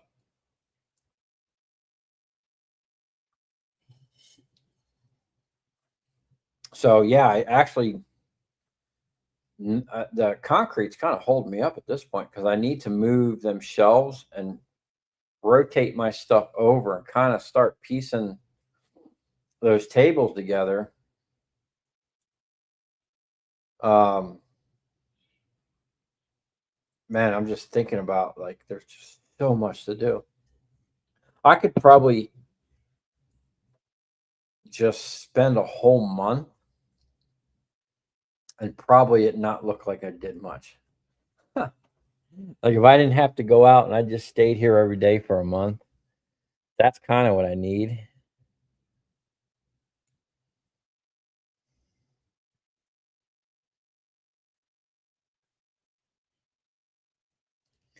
Um,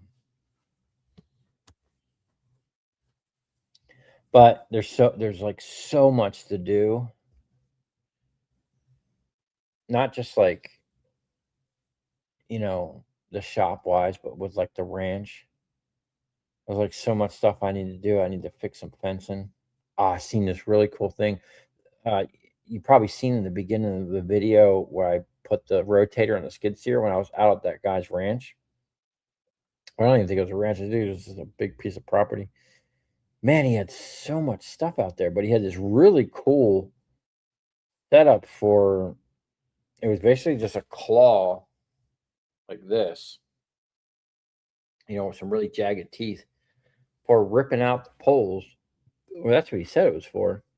But it almost looked like a sideways shear, like an alligator shear for the front of the skid steer. Now, down in Miami, they actually have a mini version of one of those big shears that you see on like a Traco, but man, they're so expensive. Now, I don't know if I was looking at like one for a big machine or if it was the actual one for a skid steer, but it was like 40 grand. And I could see that because they rotate and they got that shear for like shearing metal. But they have that one down in Miami, man. It's awesome. And they got a skid steer like mine, an SSV 75. And man, they work the crap out of that thing. I see them guys and I'm just like, oh my God. The way they're beating it around and working the crap out of it. Mine, I don't even crank up the throttle half the time. It's just idling, you know? Like very rarely do I turn the throttle up on this thing and I'm just like babying that thing around. Because, that thing is like so vital out here. Um, without it, I'd be struggling. I would definitely. Well, I would have enough money to finish the concrete because that thing cost me 2 grand a month um, until it's paid off. Um, but that thing is absolutely uh, a backbone of my operation out here. I literally use it every day for ranch stuff. Um, even simple stuff like maintaining my trailers. I just scoop the trailer up with it, put it up on, you know, I use it as a jack, and then I'm like, man, if this thing goes down, I'm gonna be screwed. So that's why I cleaned up and I pulled out the little forklift the other day just to make sure it was still running and everything. Um, but hopefully, um, we had a lot of things going on and expenses. Um, I'm hoping that soon we can get started with finished paying for the building that we want to put up on the other side of the property. But that's going to be a huge undertaking. The slab, we're trying to, I want to get the building in here. And what I'm thinking is to get it done faster and a little cheaper is maybe like pour a footer, pour the perimeter, like a thickened footer, and put rebar in it so I can attach a slab to it later. And, it's like 75 by 30. So if I poured the footer, I can put the building up because the building only, I could do like a 2 foot wide footer, um, 2 foot thick or something like that with a thickened edge, and or just do a, like 2 by 2. I'd probably do a 2 by 2 footer with some grade beams in the middle to set the slab on, and then I can get the building up, and then on the inside I could just start pouring 10 by 30 slabs like I did over here. That's not too bad, and that's probably I can get that done, but I got something that I'm hoping in the next year is gonna come to fruition. I'm working on it with a buddy. Um, and if we can get it done, man, I'm telling you, it's going to be some next level stuff on the channel. It's actually more, and if it does happen, I'm pretty sure it's going to happen. But I just got to hustle. I got to kick it up another notch over here. That we're already kicked up pretty far. We got to step it up a notch. If I can get that done and get that started and operational, it's actually going to be more to the true nature of what I started the channel for.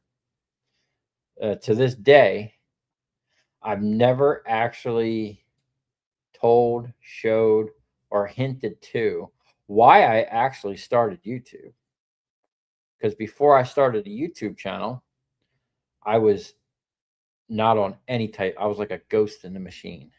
I had zero social media presence, no Facebook, Instagram, none of that stuff. I wasn't anywhere.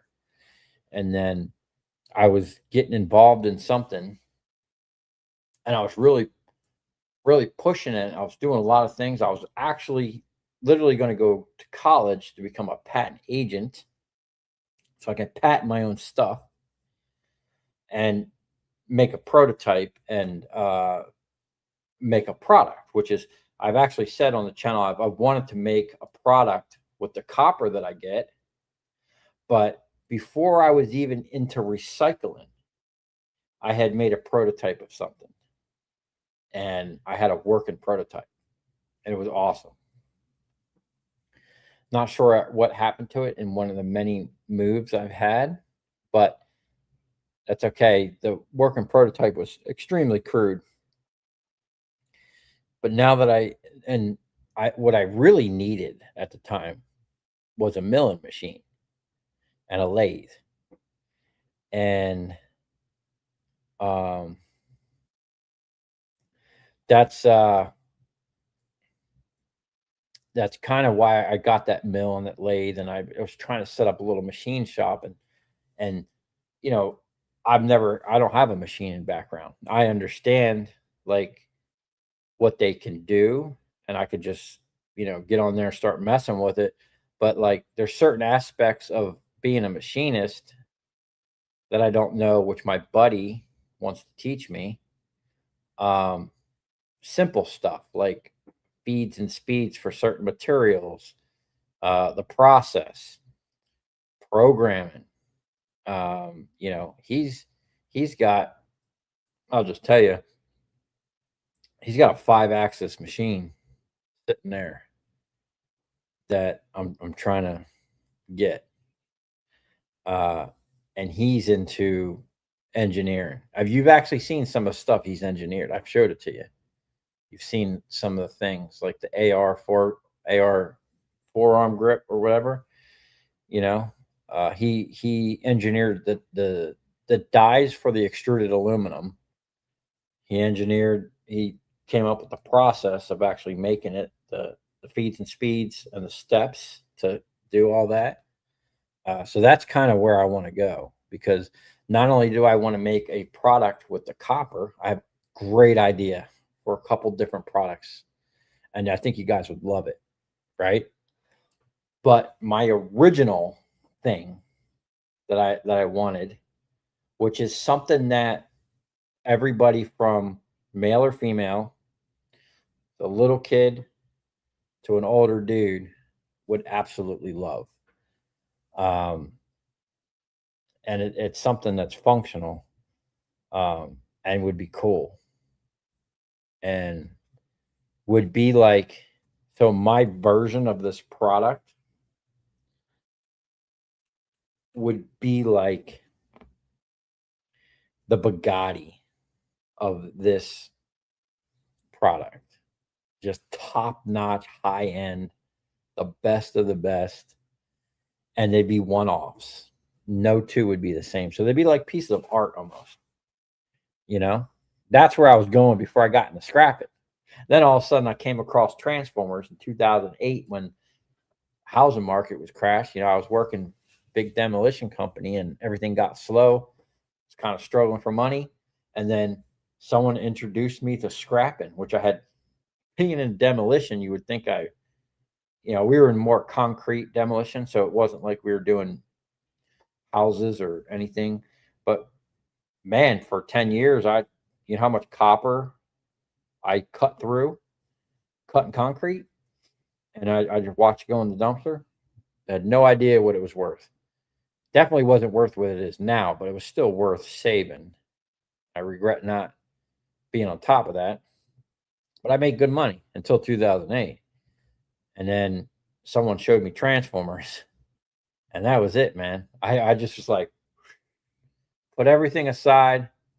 I'm focusing on the transformers. Oh, we're about to lose our stream. Plug in the computer.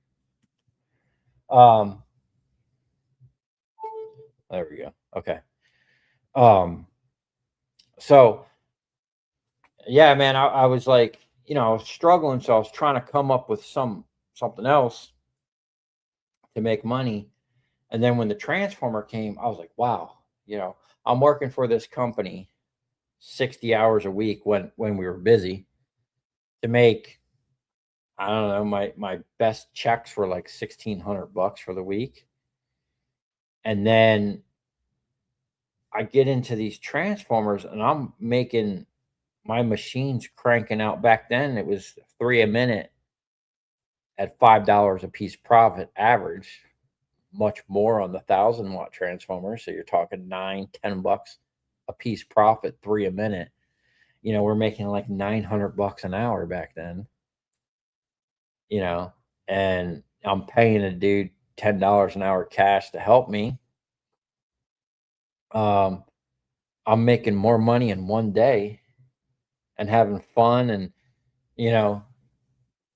BSing around than I could working all week for a company that no matter how hard I worked, how good I was, how much money I saved them, I never felt like they actually appreciated all the extra that I did to make the company look good. So the contractors would call us back. You know what I'm saying? Like I did so much extra stuff thinking back. And when it was all said and done, they really didn't care. You know, they it got slow. They prioritized like the senior people that did nothing but like complain and you know mess around on the jobs and stuff rather than someone that was hustling and making them money. Like I made them crazy money. I did so much out of the box stuff. Like I thought out of the box on projects, cut times down, just the way I worked, the way I ran the machines. I made them so much money, and it just, I never felt appreciated. And normally, when you work for someone, you don't. When I started scrapping, I'm like, man, finally work for myself. Ever since I was a little kid, and my stepfather and all his friends, it seemed like everybody had like a garage and a shop, and they all had like, you know, some type of shop, and they all fixed things and they did stuff, and they all, you know, like I can't remember as a kid like my parents ever like having calling up a company and having someone come over and do something like plumbing or electrical, it's like they just did it. So in my mind, I always had the mindset, oh, well, a guy's supposed to know how to do all of this stuff. And that should be the mindset of everybody. Every guy should know how to do most of the general stuff, unless you get into like specialty stuff. You know what I'm saying? So I always wanted a shop. I didn't know what I was going to do in the shop, but I always told myself, man, I'm going to have a shop where I can do anything, whatever I want. And I'm kind of getting there. I really need to get in there and kind of sort my stuff and clean up the shop and actually make it functional. But like, I got a good bead on all the tools that I need to have a decent shop, one where I could do mechanic work, general household stuff, fabricating, machining, welding. I'm pretty much there on that stuff. Woodworking. I don't really do a lot of woodworking. It's not really something that's even a thing anymore, really, if you think about it. Like, how much woodworking is like in the modern day and age, like they phased out wood. Like we did some stuff in our kitchen here. The flooring, yeah, it looks like wood, but it's actually just like this weird tongue and groove laminate flooring. It's not laminate, but I don't think it's real wood, right? Uh, you know, the frames, the structure, everything now is like metal studs, sheetrock. So where's the wood? Um, oh, you know what I have that I've been wanting. I don't know. I wanted to like do a series on the channel. When I get my shop set up and I'm kind of dialed in, I got a whole series, like the whole volume. I think it's 1989, or it's from the 80s, I believe. It's a Popular Mechanics book, like the whole volume of all the books. And it's really interesting seeing the tools and stuff they were using back in the 80s and like before that. But like I wanted to do like a little series where I take a book and I pull one project out of it and try to build it, you know? But like that's like I want to be able to do woodworking. That's why like I haven't used it yet, but I have that Shopsmith, and it's really sad to hear that Shopsmith um I think they actually went out of business after like almost 100 years. I had like an old original one I gave to Steve, and then I had that one which I think is from the 70s, but they were still making Shopsmiths up until a couple of years ago. And those were great machines because it was like if you weren't a professional and you were just kind of like a hobbyist doing it on the side, this one machine will pretty much do it all, you know? Kind of gimmicky, the way it is, but it would still do it all. I seen a couple woodworking guys on YouTube review them, and the one guy was like, thought the machine was dangerous, and I mean that's right up my alley. Anything that's dangerous, I like. What do we got here? Oh, Papa Scrap, see you later, dude. Happy 4th. Hope you have a great day. Mark Rice, the concrete company might be cheaper than doing it yourself, possibly, but I mean, dude, we're out in the middle of nowhere, man. To bring a crew out here, and I mean, I'm probably going to look into it, but we'll see. Uh, Thanks for stopping by, John Valente. Machining and scrap, my favorite things. Well, I'm hoping I get set up, man, and then I can, one of my ultimate goals is to build the ultimate wire stripper. You've seen me modify mine a little bit, but there's actually a couple mods that I want to do to that thing that I've never even mentioned. Okay. It's going to make the operation of the machine much better. It's going to eliminate a bunch of problems that those style machines have. Not just my original one, but even the one that Do It To It sent me, which I appreciate that so much, man. That is a nice machine, you know. But they have inherent problems with something that it makes no sense that they would all do the same thing, knowing that there's a problem with those machines that I don't understand why they keep doing it the way they're doing it. Um, Jack of all trades, master of none. Yeah, yeah. I seen a thing about that saying. That's actually a very small portion of the whole saying. It's like a whole thing. Ah, do it to it. You made it. Yeah. I got half my family in town, just finished a long day work and came home. Make everyone burgers. Remember you were alive. I wanted to say hi. Thanks for stopping by, buddy. Hope you and your family are doing good. Um, Burgers sound really good, man. Probably gonna fire up the grill tomorrow. That sounds like a. I like. Now I got a barbecue grill it's got gas on one side, then it's got charcoal, and then it's got a smoker on the other end. It's like a 3-in-1. It's pretty cool. We just changed our stove to gas from electric. Um, my wife got this stove. It's crazy. I probably shouldn't be talking about it, but it's got 6 burners and 4 ovens. It's insane. And it's from the 50s, but it's gas. It's got 5 pilot lights, which makes me nervous. But I grew up, my parents probably still have gas. I grew up with gas stoves, but it's got this thing, and I think it's called a Grillovator or something like that. It's literally like the barbecue, like a gas grill, man. She made me some hot dogs in it the other day. It was actually pretty good. Um, AC scrapping is on the way not to be worth the time.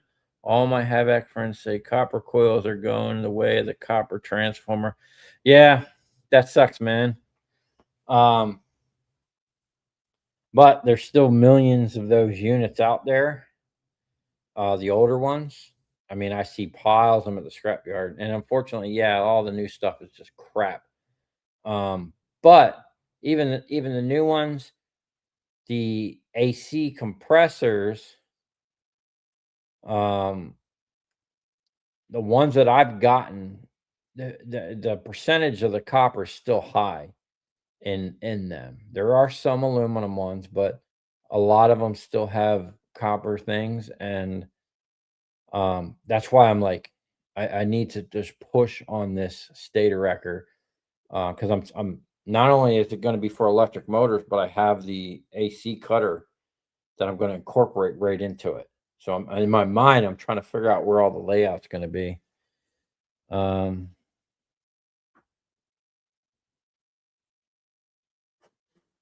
oh yeah, you got the saying. Jack of all trades is a master of none, but often better than a master of one. Yeah. What's up, Copper Catcher? How's it going, dude? Man, did you ever get that big granulator yet? Are you still running? Are you still running that smaller one? I've been itching to fire up those granulators that I got. Now, I don't know what I'm gonna do with the one, but that bigger one, definitely I'm gonna throw some we're gonna chop some copper in it. We got the dusty out of those dumpsters and we'll help you with your concrete. Oh, we gotta get dusty out of the dumpsters. uh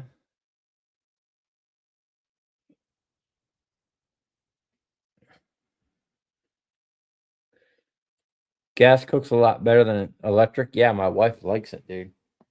She likes it.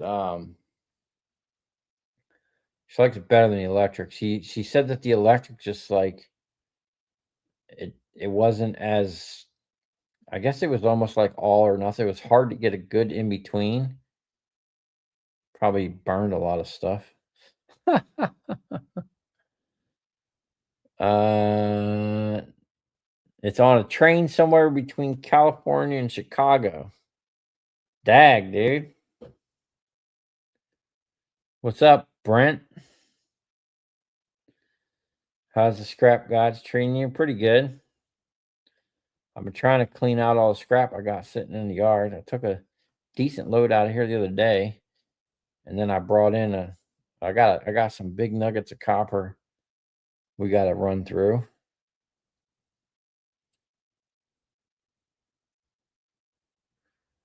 Which one of those pigs or the cows or the chickens or the turkeys get to go on the 4th of July? Well, the pigs, they're just my wife's pet, little potbelly pigs, little mini pigs. So they're not, you know, we just waste feed on them, in my opinion. Um, and they're crazy, dude. They get out of their pen, or my wife lets them out, and then they start tearing up the yard. Um, but the sheep, I don't think we're ever going to eat the sheep. I think we're just going to breed them and maybe get milk from them. Or I don't know what she plans on doing with them. Same thing with the goats.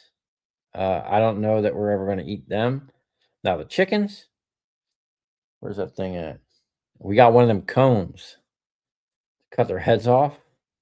We will be eating chicken and the eggs, and definitely some of the cows. So, but that's not going to be for a while. Now the turkeys,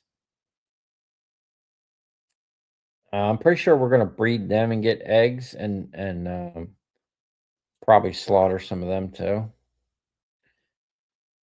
Those turkeys are funny, man. They're so nosy. And what's cool is like we walk up to the front of the property to get mail or boxes or whatever, and them turkeys will follow us. Like I'll walk my pit bulls up there, off leash. They're just running around like crazy, and the turkeys are right there. They're just hanging out with us. They're so nosy, man. I'll be working and I'll see something move out of the corner of my eye. I'm out here in the country, so I'm always like my head's on a swivel looking for anything that might be creeping up on the property. And I turn around and I see his, big turkeys creeping over there watching me or something. We run on propane. Yeah, that's what I thought. Goat's milk makes some amazing cheese. Yeah, my wife actually has a thing to make cheese. Where is that thing? She makes cheese. So yeah, we're gonna hopping off, folks. Have a great night. An even better 4th weekend. Everyone, God bless the wonderful country. Yeah, thanks, man. Thanks for stopping by. Your new drill still kicking? Yeah, man. I was using that thing all day today. I was boring some big holes with it too. 7/8 inch diameter bolts. Some big boy bolts, man. I put in that 100 ton press. Um, Now I wasn't hogging on the thing. I just kind of put the weight of my hand on that thing coming down, but it cut. Even the bits that came with it, I was pretty impressed with the rate of that thing was cutting, and the fact that it did exactly everything I wanted to do. Now I forgot to mention in the video, I did there was a pin. So you have the handle that brings the thing up and down, but then the actual motor that's connected to the piece of tracking or whatever that goes up and down, the motor actually slides up and down on that too. Well, I had a pin to stop the travel up, so you couldn't just like slide it all the way off. I actually had to cut that pin, and I got it to slide up. I could probably slide it up like an extra 2 or 3 inches, but I slid it up an extra inch so I can get them big drill bits up in there without have to take the whole thing off. It was kind of getting annoying, but yeah, I used it. I drilled a small hole first, and then I used a big fat boy bit. The core and bits, the angular bits that come with it, man, they work great. I really liked using them, but they didn't have enough inner depth to penetrate through the 1.5 inches. Now, obviously, I can get some different bits for it, but the ones that came with it didn't go all the way through. I wound up just using a small drill bit and then the big drill bit. Worked great. I love the little thing, man. So many times I've drilled through steel and it's always like a pain in the butt. But that magnet drill, dude, like everybody should have one. And for the price, I think I paid like $200. Um, it's just crazy, man.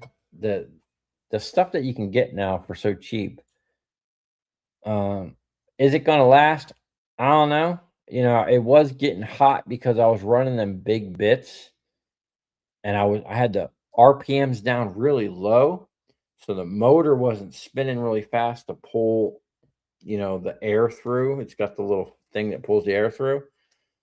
Um, so it was getting kind of warm, but the magnet worked, and it worked flawlessly all day. I drilled 4 holes, 4 really big holes, and then I used it to start the tap, just the center point, and then I drilled 4 more holes through 3/4 inch plate with it. It worked great, man. Um,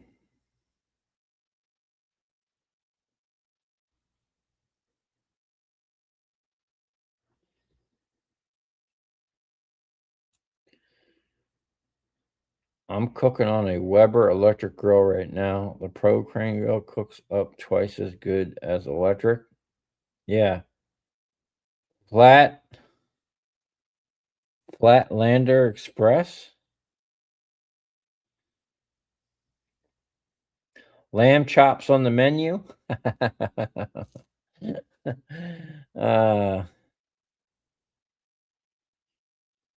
hope you have a good 4th tomorrow. Well, if I get out there shoot some guns, man, that's always a good day. Have to break out the 50 cal Desert Eagle. I can butcher a lamb in 20 minutes. Used to sell them off farm. Wow. You could sell a lamb for mega bucks.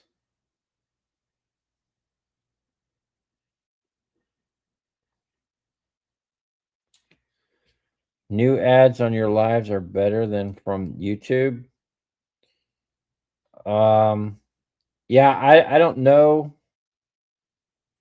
I'm not sure what they put on the ads. I have nothing. I just let YouTube do their thing on that, you know. So I don't know what they're actually putting for ads.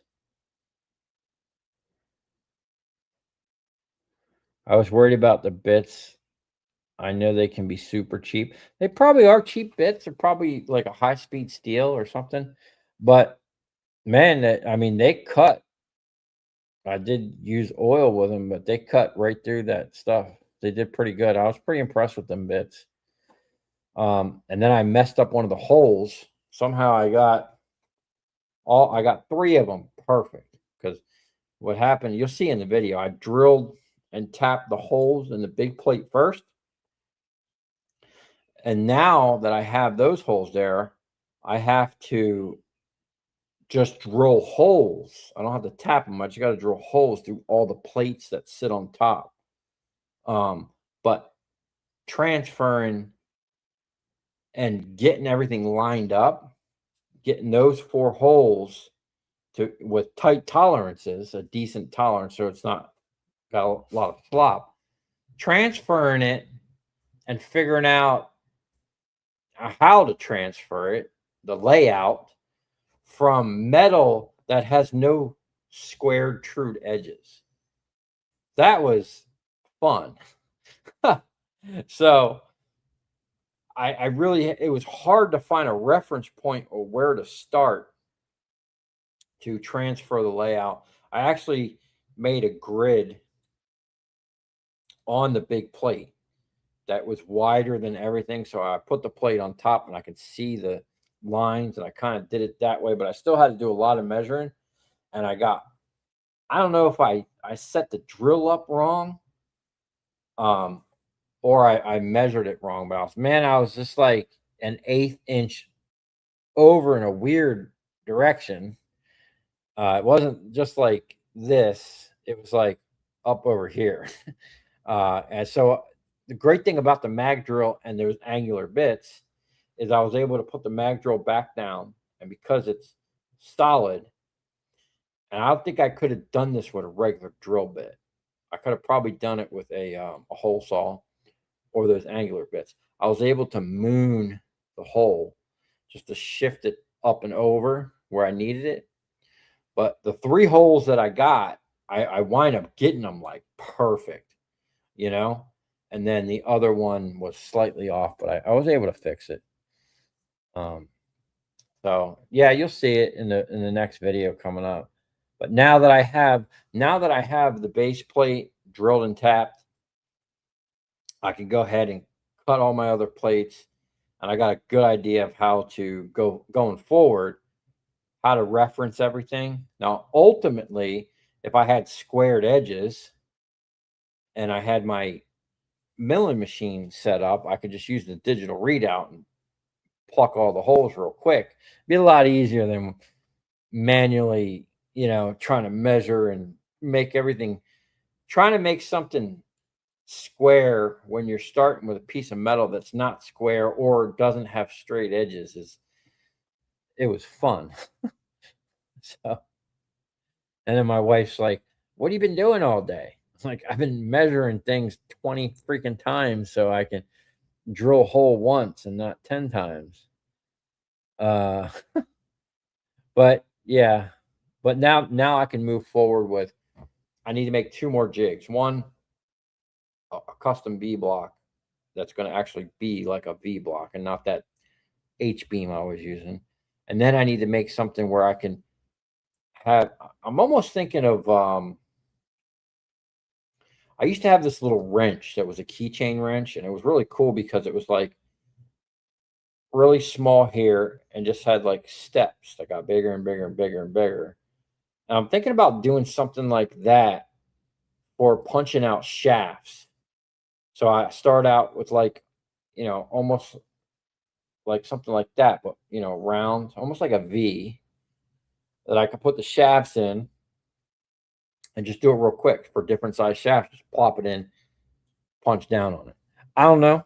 We'll have to experiment with that.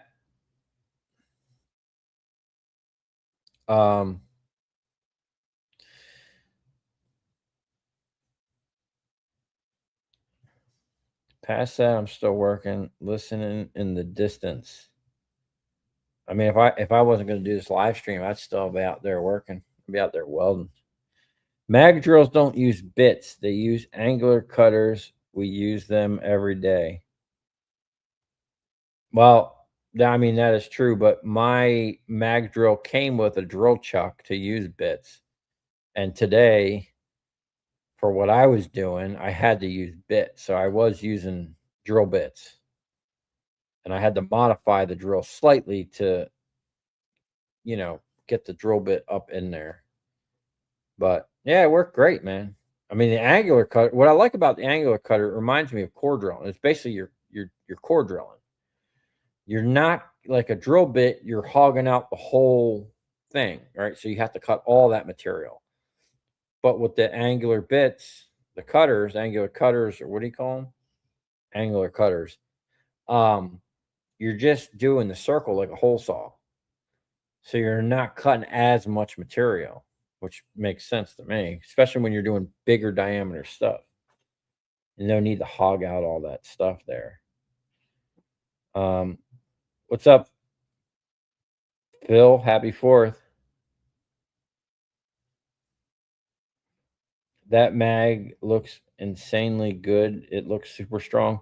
I'll tell you what, when you get on it, just like anything, when you get on a thicker steel, even my manual mag that I have for lifting that'll lift 2,200 pounds. The thicker it actually has a chart on it. It shows the thicker steel, the harder or the heavier it can pick up. And the same thing with that mag drill. When I had it on the thinner plate, I was actually able to break it loose.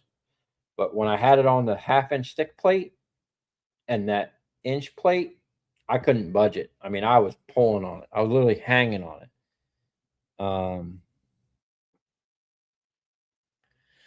I can't wait for the video trying to milk a sheep. Well, my wife has a stanchion. We built a stanchion for that. So maybe we'll video that. I don't know. I'll be in your neck of the woods for vacation for 10 days if you want to fellow scrapper as free labor for a day. Profab machine.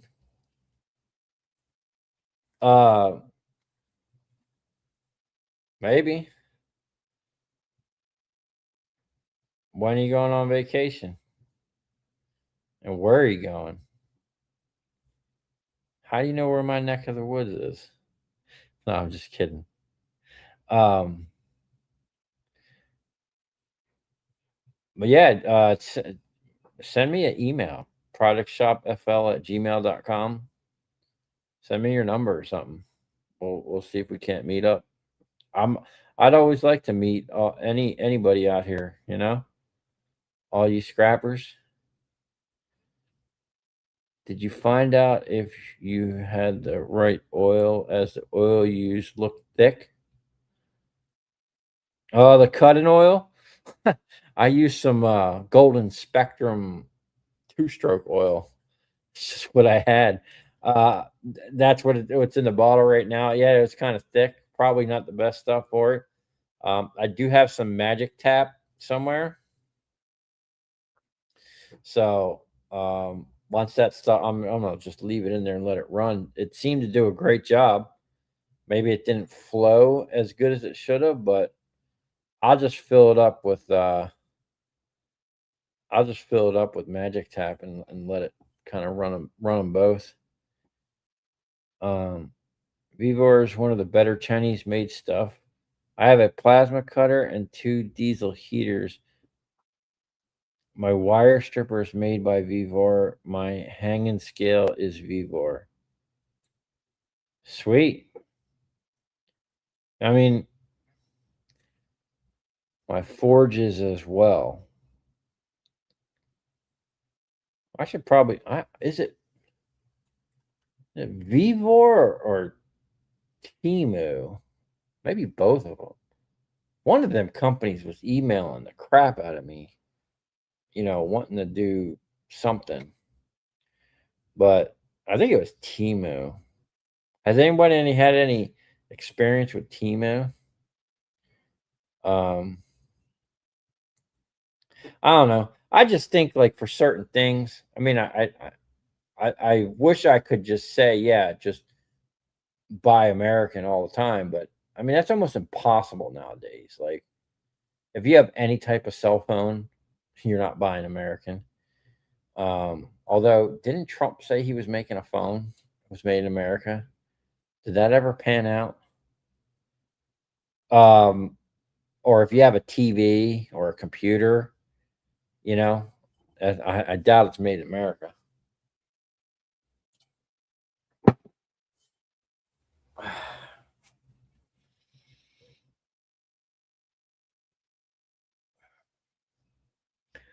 You have a Vevor wire stripper and it works extremely well. Yeah, is that the ones for Vevor? They're kind of like the ones that I have, and that second one that the copper catcher has. But I think they're just double rollers. I don't think they're a 4-roller setup, which is, Temu is crap. I'll take care of yourself, friend, and all the best. Happy 4th from Canada. Thanks, man. I appreciate you coming by. Temu doesn't manufacture tools, just sells many Chinese brands. Oh, okay. Yeah. Oh, so Vivor is a tool manufacturer. Is that what you're saying?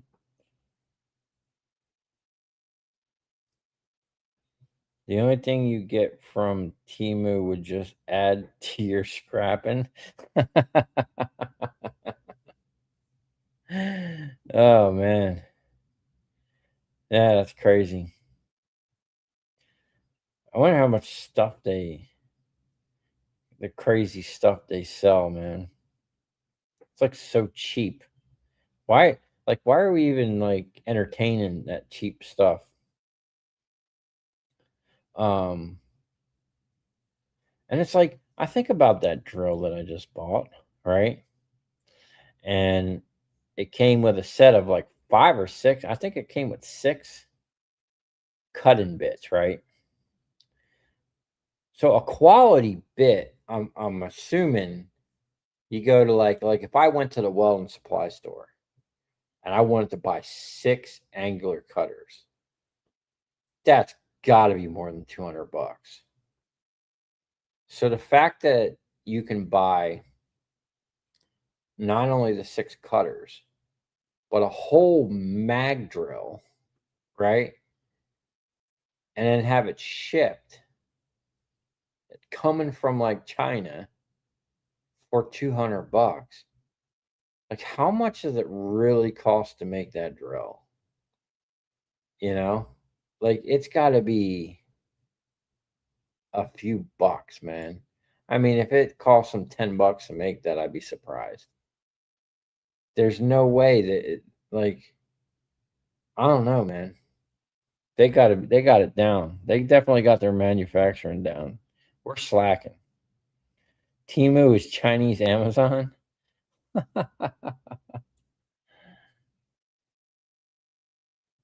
What's up?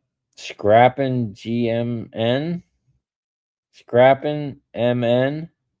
Wait a minute. Maybe I'm going blurry. I'm losing my eyesight. What's up, man? Vivor is going to be the next Harbor Freight. They opened a store in Texas. No way. So it's like the old Chicago Electric. Remember that was like Harbor Freight's brand, Chicago Electric. It was like everything. Chicago.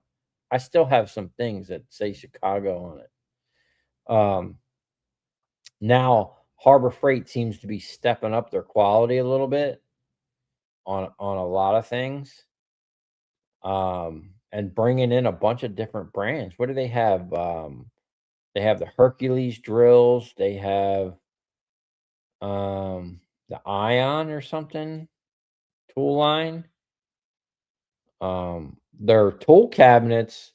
I bought a tool cabinet for that dude Brian that used to work for me years ago.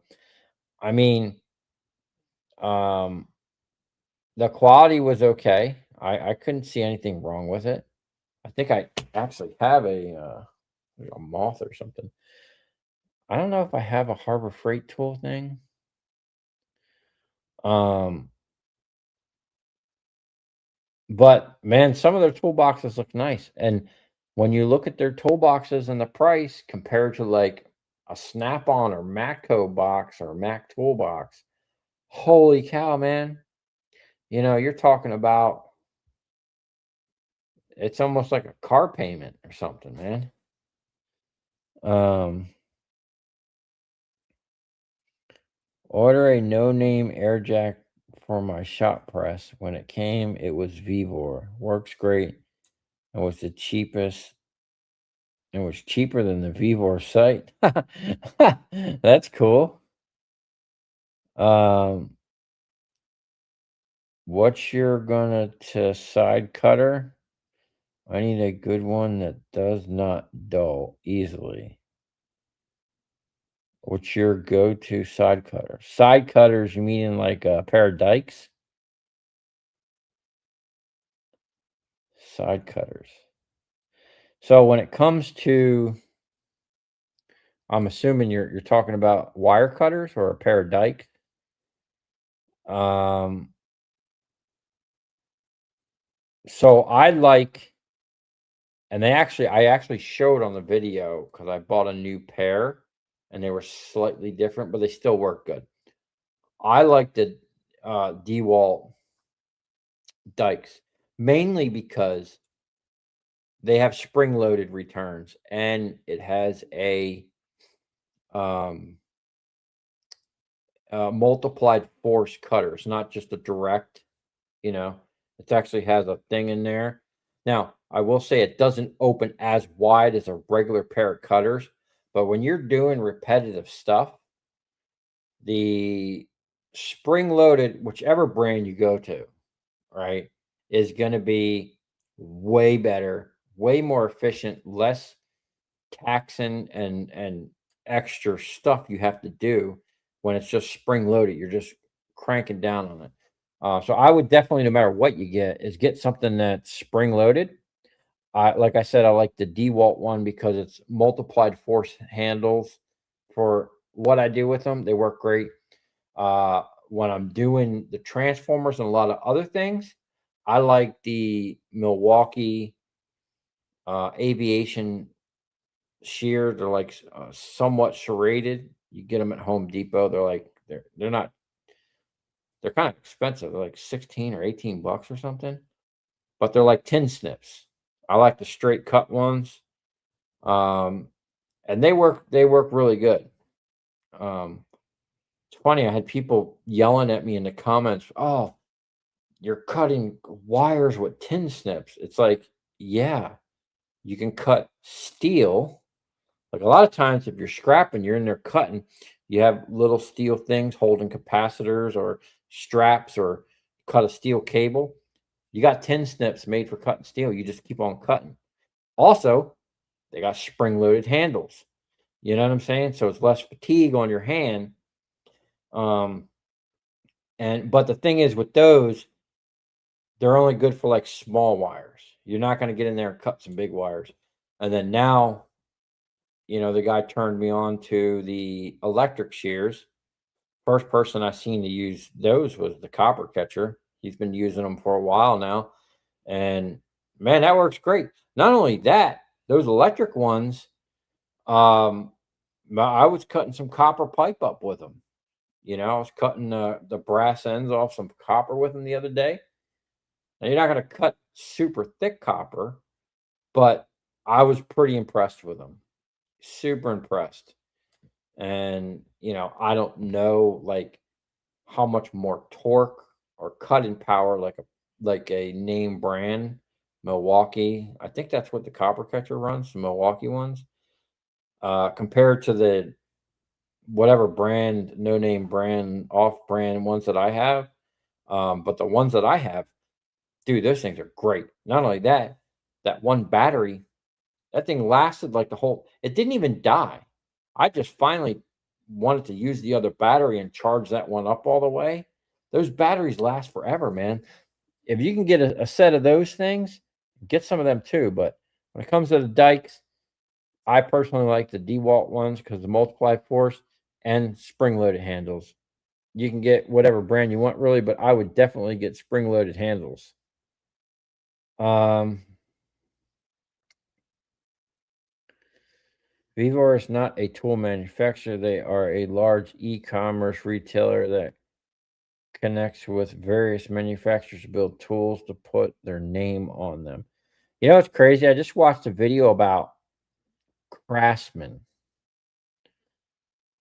Craftsman Tools was kind of the same way. Craftsman didn't have a forge or a manufacturer plant where they made wrenches. They had a company make them for them. They were just a company, which is crazy. Email sent if you need assistant who is not an idiot and ain't afraid to run a stripper without guards. uh, oh man. Get the Vector app. Let your wife look at their commercial kitchen stuff. It's great. Yeah, I mean, we just literally redid our whole kitchen. Well, not the whole kitchen, but what was here, in my opinion, was perfectly fine and nice and everything worked, but you know, women never happy. Um, so basically we ripped all the stuff out, had to do some flooring. I learned about the hardwood flooring situation, and which is super simple, right? For the most part. Until you have an area where, so we ripped out some cabinets, and under the cabinets it was concrete, so they had, the cabinet was here and there was flooring all around it and to the wall, right? So it was bare and flooring all the way to either side. So the way the flooring works is you got to work from one side over, and they're staggered. So I had to patch in. Now, when they cut around, they squared off a bunch of the flooring. Now, the way the flooring works is it snaps in this side and it snaps on the ends. So when they cut it, now you don't have the end to snap in. So I actually had to go buy, Harbor Freight actually has the kit to do the hardwood flooring. I had to go buy that thing. It was like $11 or something, or $9 or $11. Very handy. Just a piece of metal like this and a little rubber block, right? And a couple other things that I didn't want to use it. But because the flooring has to snap in across this way or whichever way you're going, now you have a place where you have flooring on both sides, and you got to get the flooring in the middle, which was fun to say the least. I had to pull pieces out. I had to slide pieces in, try to get it to lock. It was a whole thing. Okay. But we got this really cool stove that was fully restored from the 50s, and a bunch of stainless steel. Like, my wife washes everything by hand. She hates like the regular dishwashers, but she spends so much time doing dishes because a lot of the stuff that we make here is made from scratch. I don't know if I can do this, but if you see these buckets,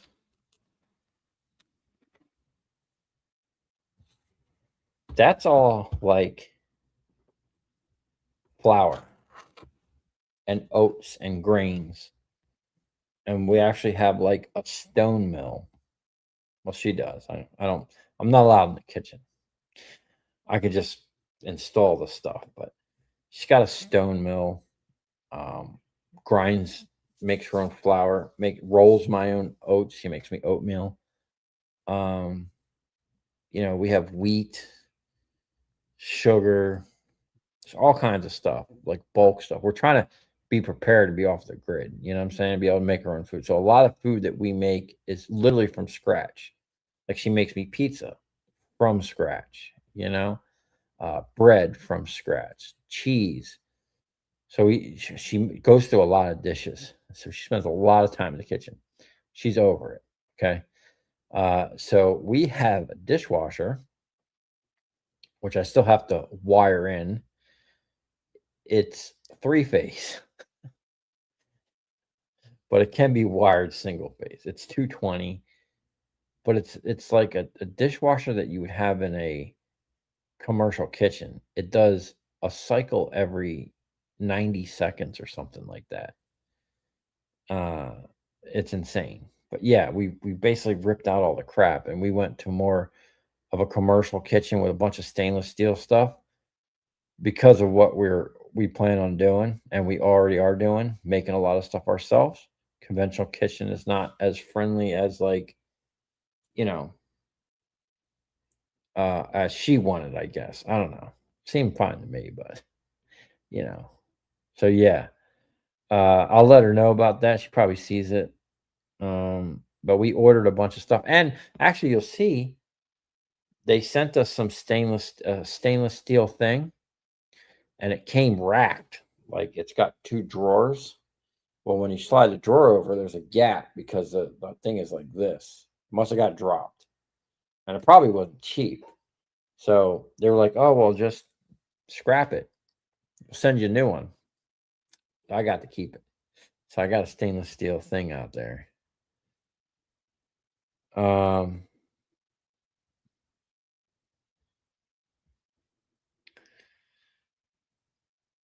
Best on the market is Klein. I tried Milwaukee's right now, and so far, so good. Well, Klein is like they're the electrician tools. They're good stuff. Vivor actually has some good stuff. Harbor Freight has upped their prices tremendously. Some of the stuff I can buy off a tool truck cheaper. Wow. Um, they did up their game, but you're going to pay for it. Yeah. Like anything. I mean, nowadays you're going to pay for everything, no matter what it is. um, you need to have a word with Dusty. He's lost his scrap and mine fishing, mushroom hunting. Bowden takes a bit of wire or rope with him and calls it scrapping. Um, I mean, the dude seems. He seemed like I honestly, I don't know Dusty. I didn't know him before he came down here. I didn't even know he was coming down here until Naples Frank told me that Dusty was coming down here to meet me, which was news to me. Well, he got down here and cool dude. I enjoyed hanging out with him and whatnot, but I don't know what he's doing or anything about mushrooms. Um, I hope he's all right. I don't know what's up with that. I mean, I don't know why you would put that stuff out on the internet if you're taking mushrooms or whatever he's doing. Um, that's kind of crazy. I got a DeWalt electric shears. They cut through almost anything. Yeah, hmm. I looked at the DeWalt and it seemed like the handle. It had like a thing here. It just seemed like it was going to be kind of bulky. So I was on the fence, but the guy sent me those, and I absolutely love them. Dustiest Dusty still loved the guy to death. Ha! Copper catcher uses Milwaukee. Yeah. Have I heard from Naples Frank? Yeah, I talked to him on the phone the other day. What were we talking about? He was doing something. I forget. Oh God. All right, guys. I'm starting to get tired. I had a long day out in the sun. Um, so is my wife like shark scrappers, a trained chef, or does she just like to cook? Nah, she's not a trained chef that I know of. She just likes to cook. And more so she likes to know what's in her food, if that makes sense. Which is why we have the animals. Because we want to know where our food's coming from. We want to know what's in it. For as much as we can control. I don't want to be eating chemicals. She doesn't want to be eating chemicals or, weird stuff, because the food supply is, I don't know, man. The food supply is whacked, and they're charging so much for garbage. Like, you know, when I would go into Publix, man, I've literally felt like I was being robbed. You go in there, you spend like $100 and you come out with like 2 bags of stuff. And you're like, what the heck did I just buy? You know what I'm saying? Like $100 should fill your cart. I like the I seen a picture of like, it was like an article or something or a video, but it was basically showing what $20 buys you like 20 years ago and what it buys you now. 20 years ago, man, you had a whole shopping cart full of stuff. Nowadays, $20, you might have three things in that shopping cart. Lucky if you get four in there. That's crazy. Huh. Can't wait to see the new kitchen. Yeah, it's coming along. Definitely, definitely changed since the last time you were here. I mean, it looks cool. She loves it, and that's pretty much all that really matters. Shark Scrapper's wife is a professional French trained pastry chef. What? Dude, I need some pastries, man. My wife likes to make banana bread, homemade banana bread. She makes me homemade ice cream, pizza, a lot of other things too. But I haven't gotten any pastries yet. I'm going to be nagging her about that. Hmm. What's up, guys? I'm running late. TV Metals. Well, I hope you have a good fourth, TV Metals. I'm probably going to get off here in a couple minutes. Dusty was looking for morel mushrooms to eat. Is that like regular mushrooms like you would get on your pizza, or is that like psychedelic mushrooms? I don't know. I mean, I don't eat mushrooms. The mushrooms that I ate are not. Uh, they were more of the psychedelic mushrooms, but that was back in my young, dumb teenage age. Dusty and Mason boy was funny as heck on that electric bike. Yeah, I haven't seen. Man, honestly, I haven't had a chance to watch anybody's stuff lately. I don't know what anyone's doing anymore.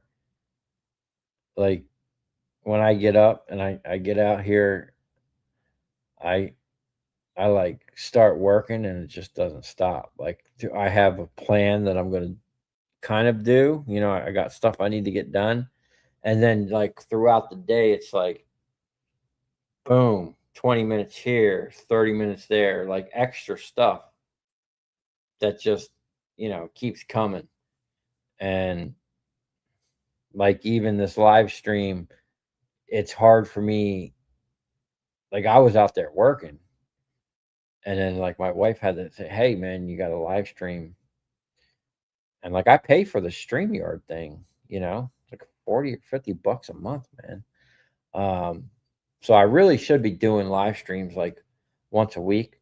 And I was actually planning on doing it outside, but it was raining really bad out there today, and I didn't want to get my computer wet. Morels are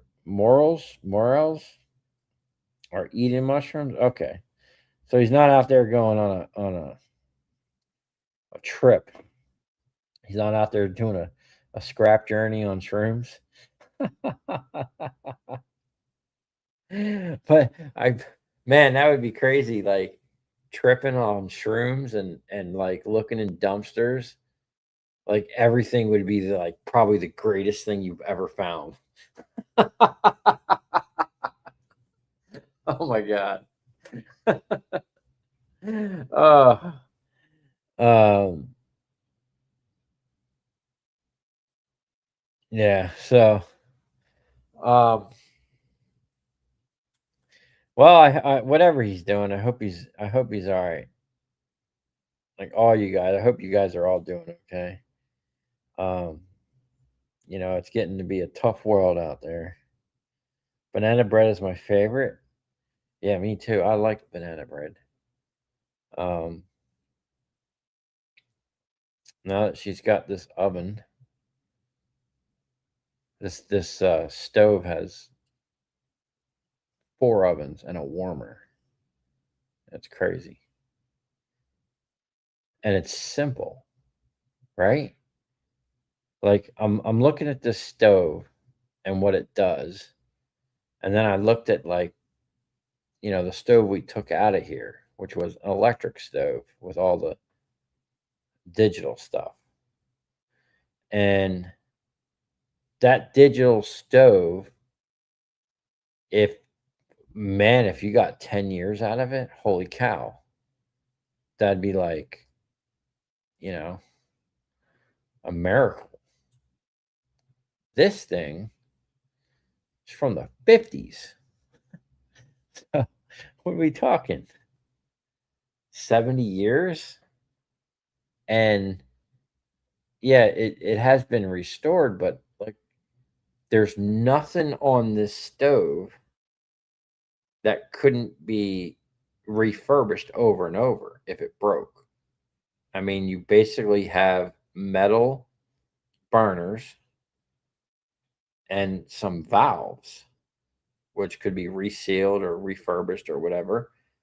But you don't have all the fancy, a digital screen. Like, what happens if your up and down button goes bad?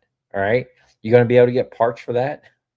Like everything is, I, I really do like technology, but it's a double-edged sword. Technology is great. It makes things convenient. The problem is it's crap, and it's like anything that's got tons of electronic and sensors in it, it's just more crap to go wrong. It's not user friendly when it comes to like maintenance or repairs. And after a couple years, the manufacturer is going to be onto a new model, the newest, latest, and greatest. So the stuff that you got is obsolete. You can't get parts for it. So what does that mean? What do they call that? Planned obsolete, whatever that is. Obsolescence. Yeah, I'm getting tired. Um, so you can't get stuff. Now, if you got something that has standard like parts or what they used to call off the shelf, or you can just go get a burner or a valve or a switch or something simple, then you can have something that lasts a generation. And we need to get back to that, man. Like we honestly, I think we've lost our way. Maybe not you guys and me, but like the majority of the world, it's just who knows what's happening, man. Sometimes I think Merchant Metals is tripping. Jay's friend used to hunt for mushrooms up here, but he hasn't found any in South Carolina. He would pickle them. And I don't know, man. I never liked mushrooms on my pizza, so if it can't go on my pizza, man, I'm not into it. I'm off. Have a good 4th, guys, from Scotland. Hey, man, that's awesome. Thanks for stopping by. Well, what time is it? It's probably getting close to 11. I got to get off here. We're coming up on 3 hours. I just wanted to come on here. Thank all you guys. Wish everybody a happy and safe 4th of July. Please be safe out there. There's going to be a lot of crazies.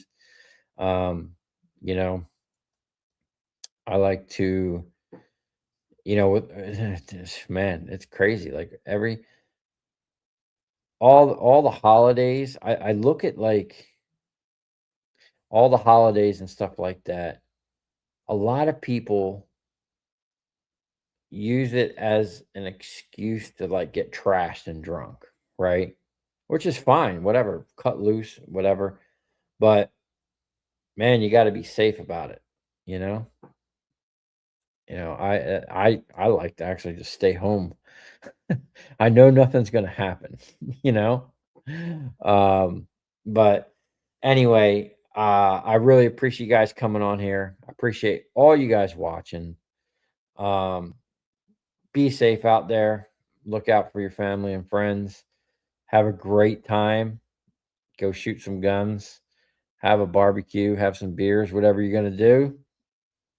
I really do wish you all the best. We got a lot of scrapping content coming up for you guys. Probably gonna light up some rounds tomorrow. So stay tuned for that.